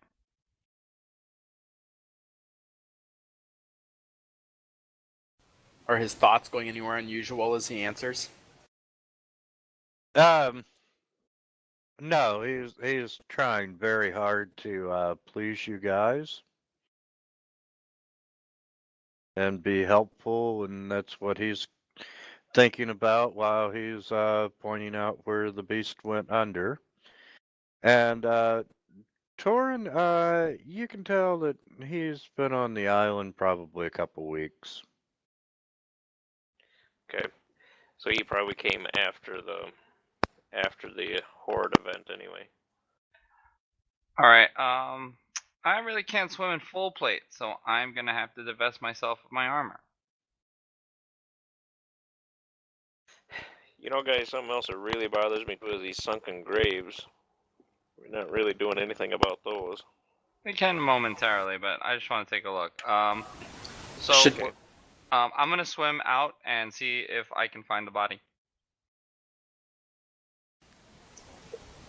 While he's doing it, should we show the peeled off face around the village and see if somebody will recognize it? Hey, do you know this man?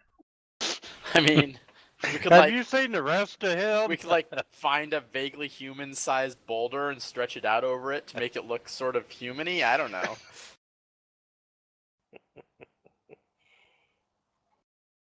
No, too funny. We could just make Lonely Sword put it over his mask so it's on a human head. There we go. Can I take 10 on the swim check? Yeah, I'll let you do it. Can I take a rain check on that offer? Without the armor, then I'm at 14. You managed to swim out to close down the spot where he went under.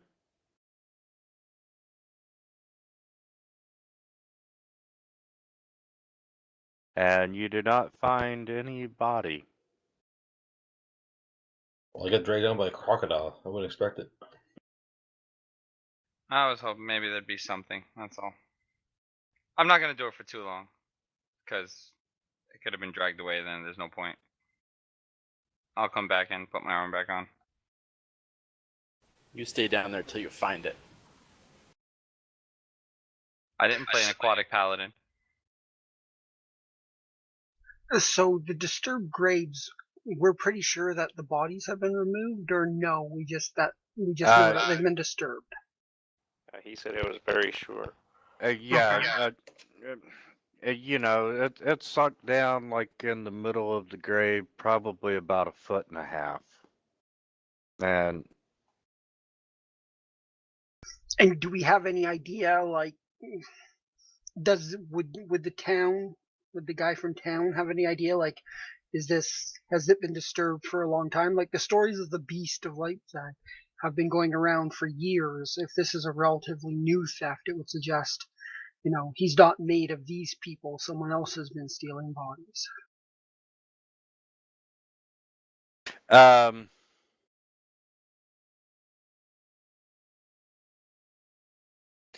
Yeah, the last time that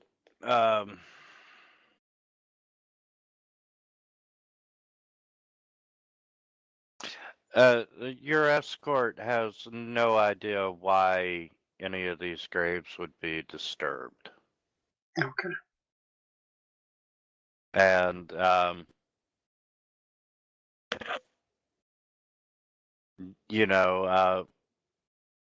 of respect and so forth, a lot of the villagers don't come over here.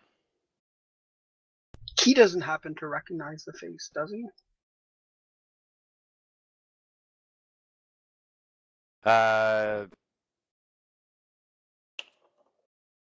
Or is it actually someone's like skin face, or is it just sort of like a mask made to look like someone else's face?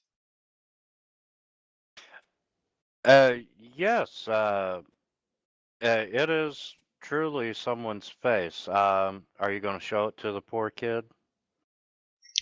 Oh, he's just a kid. Yeah, man. Well, I maybe we mean, should. I'll show it to the kid. Anybody younger than me is a kid. Maybe the manticore dug him up. Maybe it eats carrion. Does it look like they were dug up by claws? If it's just kind of sunken, it kind of suggests no. Yeah, you know, the edges are a little ragged, but there are some spots that you can tell that it was cleanly and precisely cut off.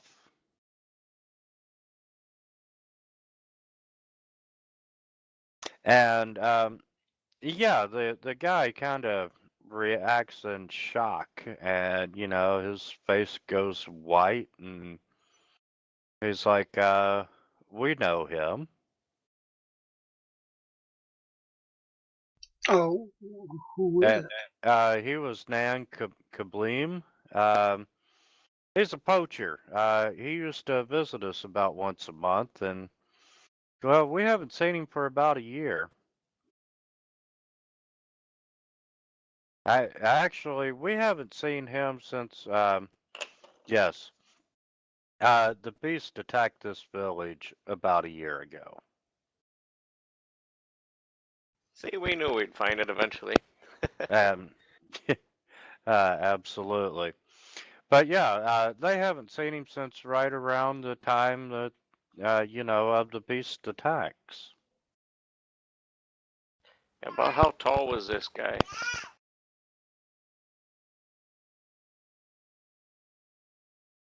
Um,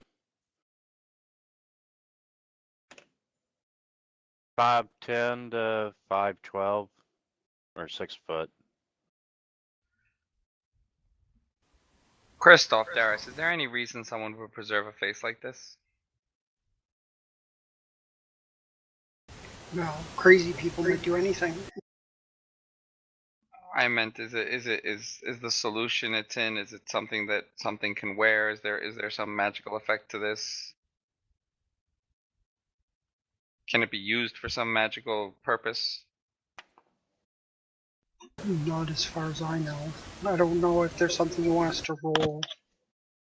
What are you Arcana checking? check? Boom. What are you checking on? Face. To see if there's any kind of like magical or alchemical use Okay. for a carved off face. Not that you can think of.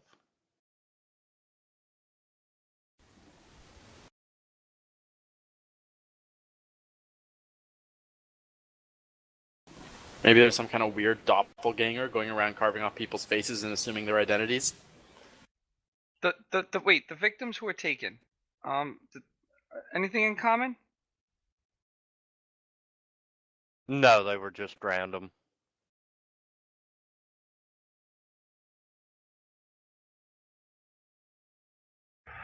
Is this just a maniac?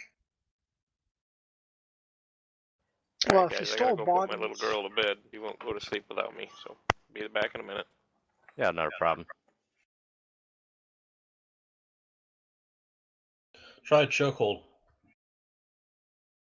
Blood choke. Like I said, the kid can't go to bed without her. So, I mean, you do a chokehold, put him to sleep. let's hope that you never have kids.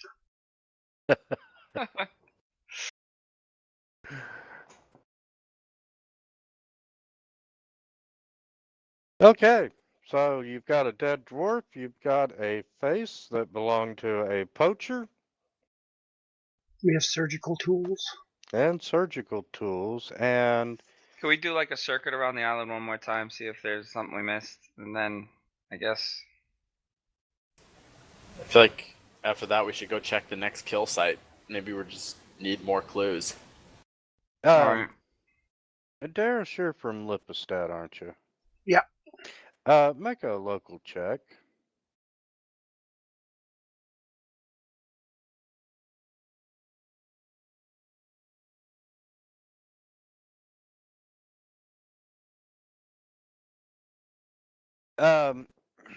Okay. You know that the skills required to make surgeon tools are rare, but because of the university, there's about 20 some people that can do that work locally. Okay, so it's probably worth investigating. You said they were marked with a raven? Yes. Okay, And so that's a good identifying mark. you do know that not that you've had any interest in surgeon tools, but you know, you're from Of there. course not. And you know that there's an area of town called the Surgeon's Flats. And that's where all these craftsmen are that make the medical tools for the university. Okay, so when we go back to look at that, it's probably worthwhile looking into that. If we, can narrow down who made them, they might be able to tell us who they sold them to.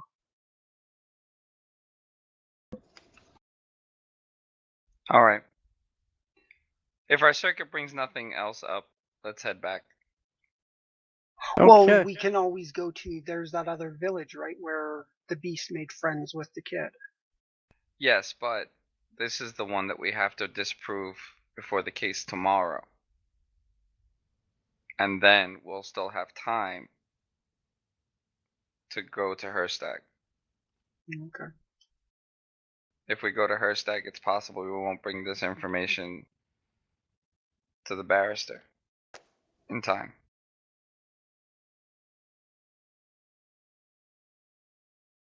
Most of this is circumstantial, though. It'll only poke holes in their case, not necessarily completely dismiss it. Yeah. Okay. Unless we get some information at this surgeon place.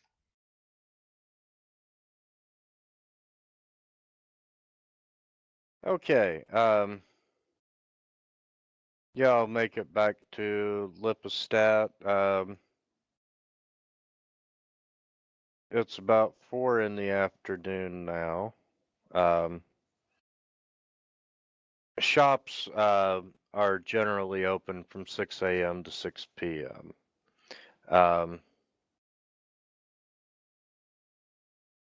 And Darius leads you to the part of town that is the Surgeon's Flats. And, it's just a whole bunch of specialty toolsmiths and whatnot.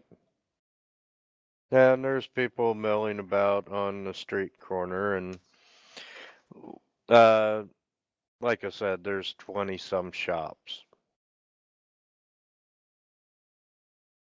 And they're all kind of in this section of town. Yes.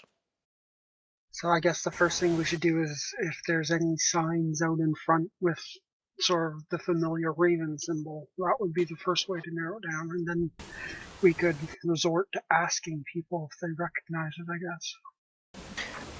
guess. You do not see any obvious raven symbols or logos on any of the signs. Let's start asking them. We begin.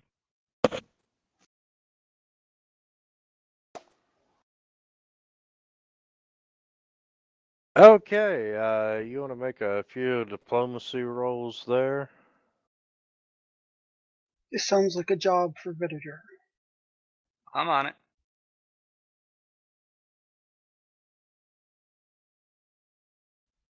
You just tell me if I have to roll again.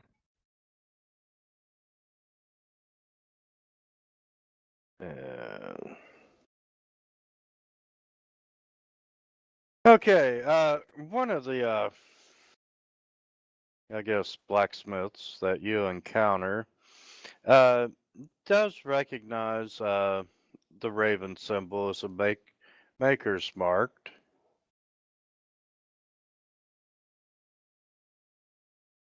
Used by Zabravla?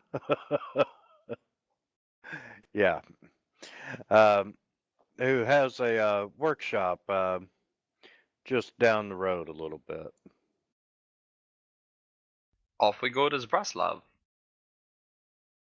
Okay.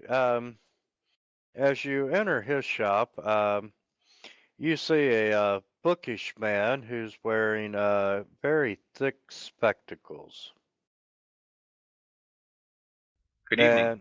And good evening. What can I do for you? We were inquiring to a lost item. We were curious who it would belong to. And I believe And it has seems come you to made my it. associate's attention that you may have done the work. Darius, do you have the seal? So Ah, yeah, I'll show her the tools, or him tools. She looks at him and he looks at him and goes, well, gentlemen, this is a quality set of tools, and I can say beyond a doubt, I made them. Fantastic work. Absolutely. And he's like, where did you find them? We found them on the island. Who? No, who did they belong to? Oh, we don't know for sure who they belong to. We're That's thinking Well, the we found door. them That's what we're outside here- of what- Where? Lepidstadt. That's what we're asking. Who do they belong to? Yes, but he's asking where you found them. And I'm not answering him, and I'm asking who did they belong to? Well, I have a ledger of all my cells, and let's see, I custom craft each set of tools, so I kind of remembered these. Sense motive, I just want to see if he feels nervous about answering. No, he does not. My God, why can I not just name people Bob and Fred and Did I tell you what that book I was reading? No. I was reading a book, and it's a translated Korean novel. And I've read a couple of them, and some of the ones I read, everyone in it, all the names are the same. Like it's like, oh, you're from the Su family, and your name's Su Zhao, and the next person's name is like Su Lin, and then the next person's name is Su Zhao, but has an extra Z on it. And I'm like, fucking Christ. And then I was reading this one, and the guy decided to rename everything with like English names. So everyone's you can remember their name because it's just a normal name. It's like, oh, Susan and Bob and Fred. And this one guy came up and he's like, Hashmal, king of the underworld, destroyer of 10 nations, killer of kings, and his name was Bob. He just like walked up. He's like, "Hi, my name's Bob." Hi, I'm Bob. I'm like, okay, this guy's definitely changing these names. There's no way that's a fucking name that the author wrote in there. But it was hilarious at the time. I laughed my ass off. I couldn't believe it. That is funny. I haven't read any Korean novels, translated Korean novels. Yeah, they're pretty good. He's like, hold on just a second, let me pull my ledger. And he pulls out this thick book and he starts rummaging through it. And oh, here it is. Yes. The purchaser was Vladka Kostel. And she is a very beautiful red-headed woman. I remember that day she come in and she was just wearing this green silk scarf that had a swan on it. And A swan, you say? yes, a swan.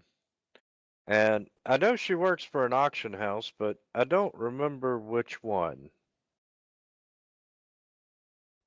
How many auction houses would be in the area?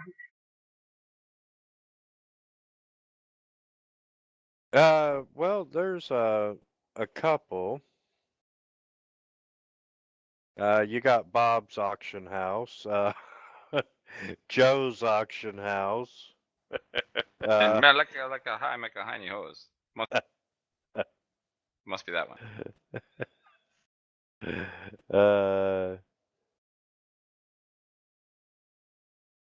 And the Chargery merchants. Well, he gave us a description. Maybe we could find out, based on that, ask around and see if anyone recognizes her and track her to her auction house that way. Yeah, he tells you, you know, he doesn't remember the name of the auction house, but you know, she does come in periodically, and she does business with all the tradesmen. All right, we can probably take her description then and see if someone else has, a better memory than this guy. Wait, Led Off Chargery Merchants isn't the auction house. That's just who she works for. That's one of the 3 auction houses. Okay. Let's go Sounds up like over the there most and see if likely, they know of yeah. Vodka Costo. Which they tell you to go see the Chargery merchants. That's who she works for. Okay. And you get to the auction house and you end up locating her, and she's like, "Hi, gentlemen." Hello. We look tired. I'm going to nudge Vidiger in the gut again. Detect Evil. Give him the same look I gave him back in the cell. Detect Evil. But just talk for me for the first few seconds. Introduce us.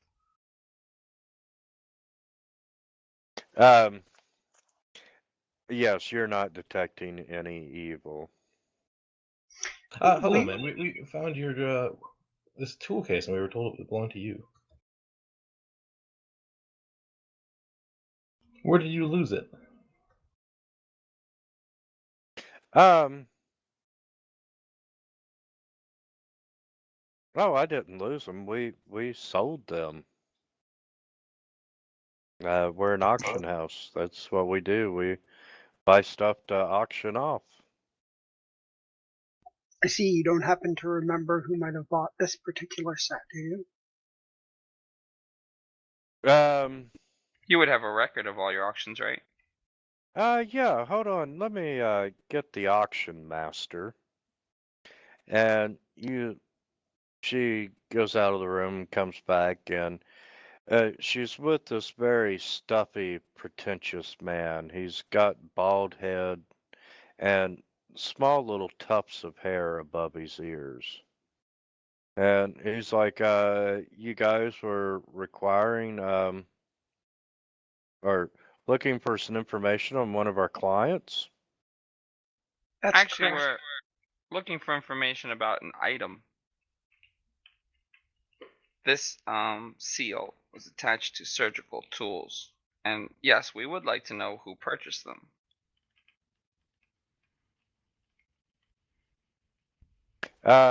Well, you know, I can't just release information to anyone who just comes in off the street. Well, see, the thing is, we don't want to have all your books opened. We really were hoping to be quite discreet about this. See, it turns out this person might be a wild mass murderer. And any sort of subpoena would have to open all your books and all your clients, and we don't want it to lead to all the possible bureaucracy that could just, cause business issues, and you don't want that kind of attention.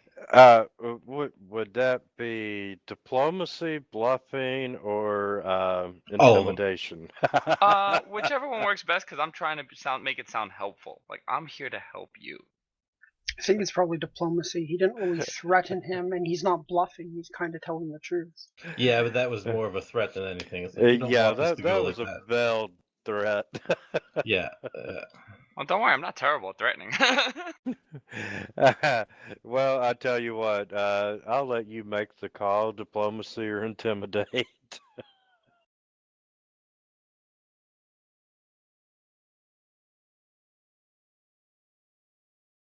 Holy crap, and you got it.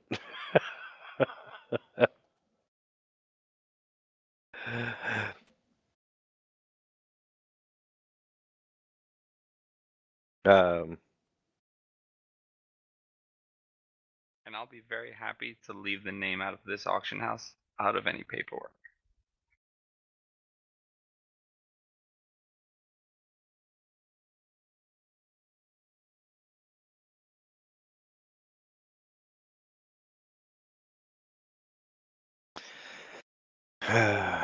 okay.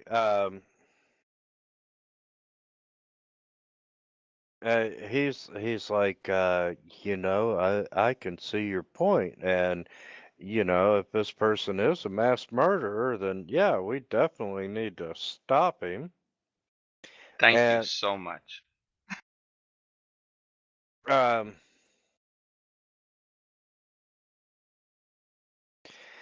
He identifies the buyer as a shopkeeper named Radnich, and he is the um, operator of a surgery supply shop.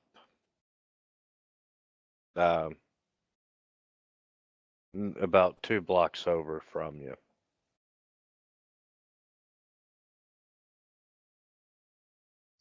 Off to Radnich's. Again, thank you. And do you do any other auctions besides surgery here, or is that really like everything your main? That's my main auction. Understood. eBay's been really good to us. Well, thank you. Thank you for your time. Okay. Off to Radnich. He's got a cramped shop, and it's piled with skeletons, pickled things in jars, and alchemical components. Villager is praying on the way there because his patience is running thin, and he prays for peace of mind and patience.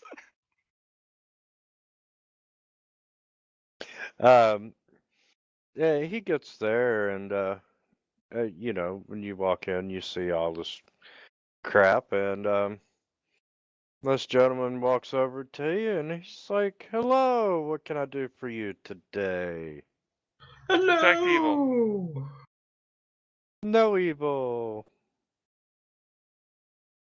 We're interested in someone who purchased this surgical kit, and I'll show it to him.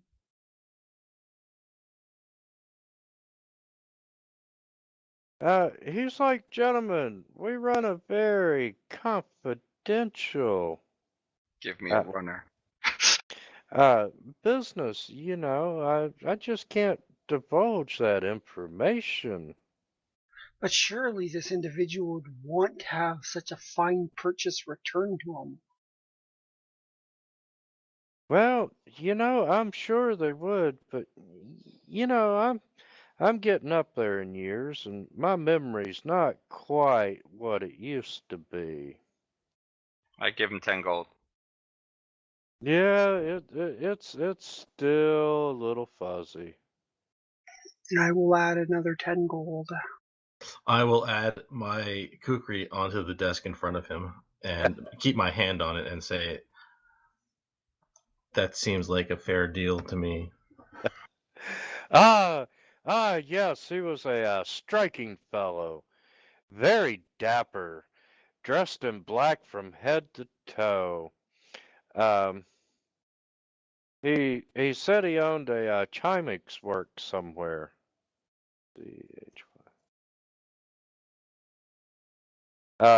Somewhere nearby.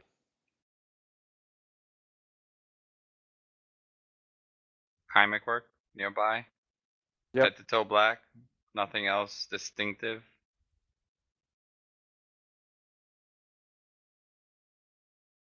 That's something to go on at least.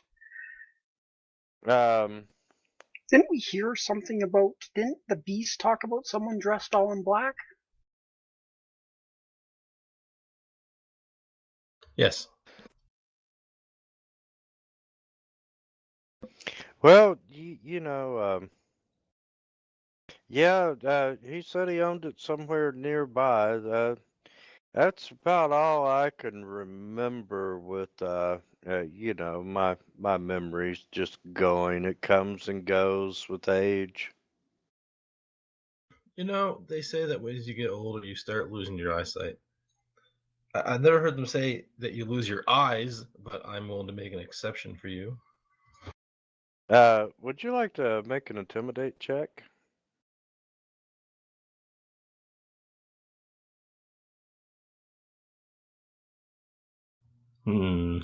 Go intimidate.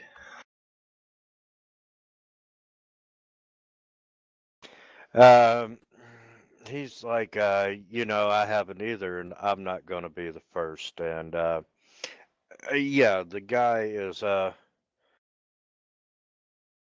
Master Vortstag. Vortstag and Grinds Chimic Works. Funny how that came back to you all of a sudden.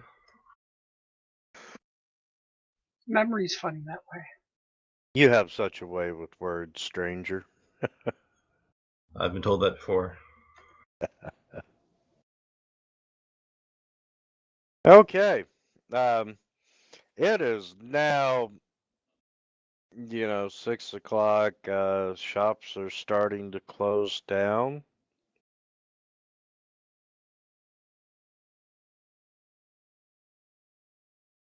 And this is a good spot to stop for the night. Sounds good. And we will pick up with the trial. And guys, you all saw my forum post about going down to 3 days a week or 3 days a month, right? Yeah. Yeah. That's Yep. fine. And let me pull up the calendar. Is next week the one we miss? No, it's the 15th. We are playing next week, and it's the 15th that we're out. So we will pick up next Monday with day 1 of the trial. Wait, I thought we were picking up with Master Vorkstag. No. Vorkstag's staying open. Or Vorkstag, we're gonna find Vorkstag. No, we will. Vorkstag has a place of residence. Or something. So who was the one that was wearing the swan? Was that the girl? The auction house? Yeah, it was the girl. All right, I'm gonna write down her name. I want to go back and talk to her later. Not lately. I want to go back and talk to her later. What was her name? I have it. Yeah, that was the Vladka Kostel. Do you want me to make my my note public? Because I have all the names of all the places we've been and all the people we met on this. Just write her name out in chat there so I can write it down. Because you might also notice that my entire outfit is covered in swans. Way down upon the Swanee River. Okay, I know that one was bad. But gentlemen, we will see you next Monday at normal game time. Sounds good. See you then, Winter. All right, you guys have a great week. Have a User good one. Thanks, you disconnected too. from your channel. Will do. See you guys. Good night. Good night. User disconnected from your channel. Disconnected.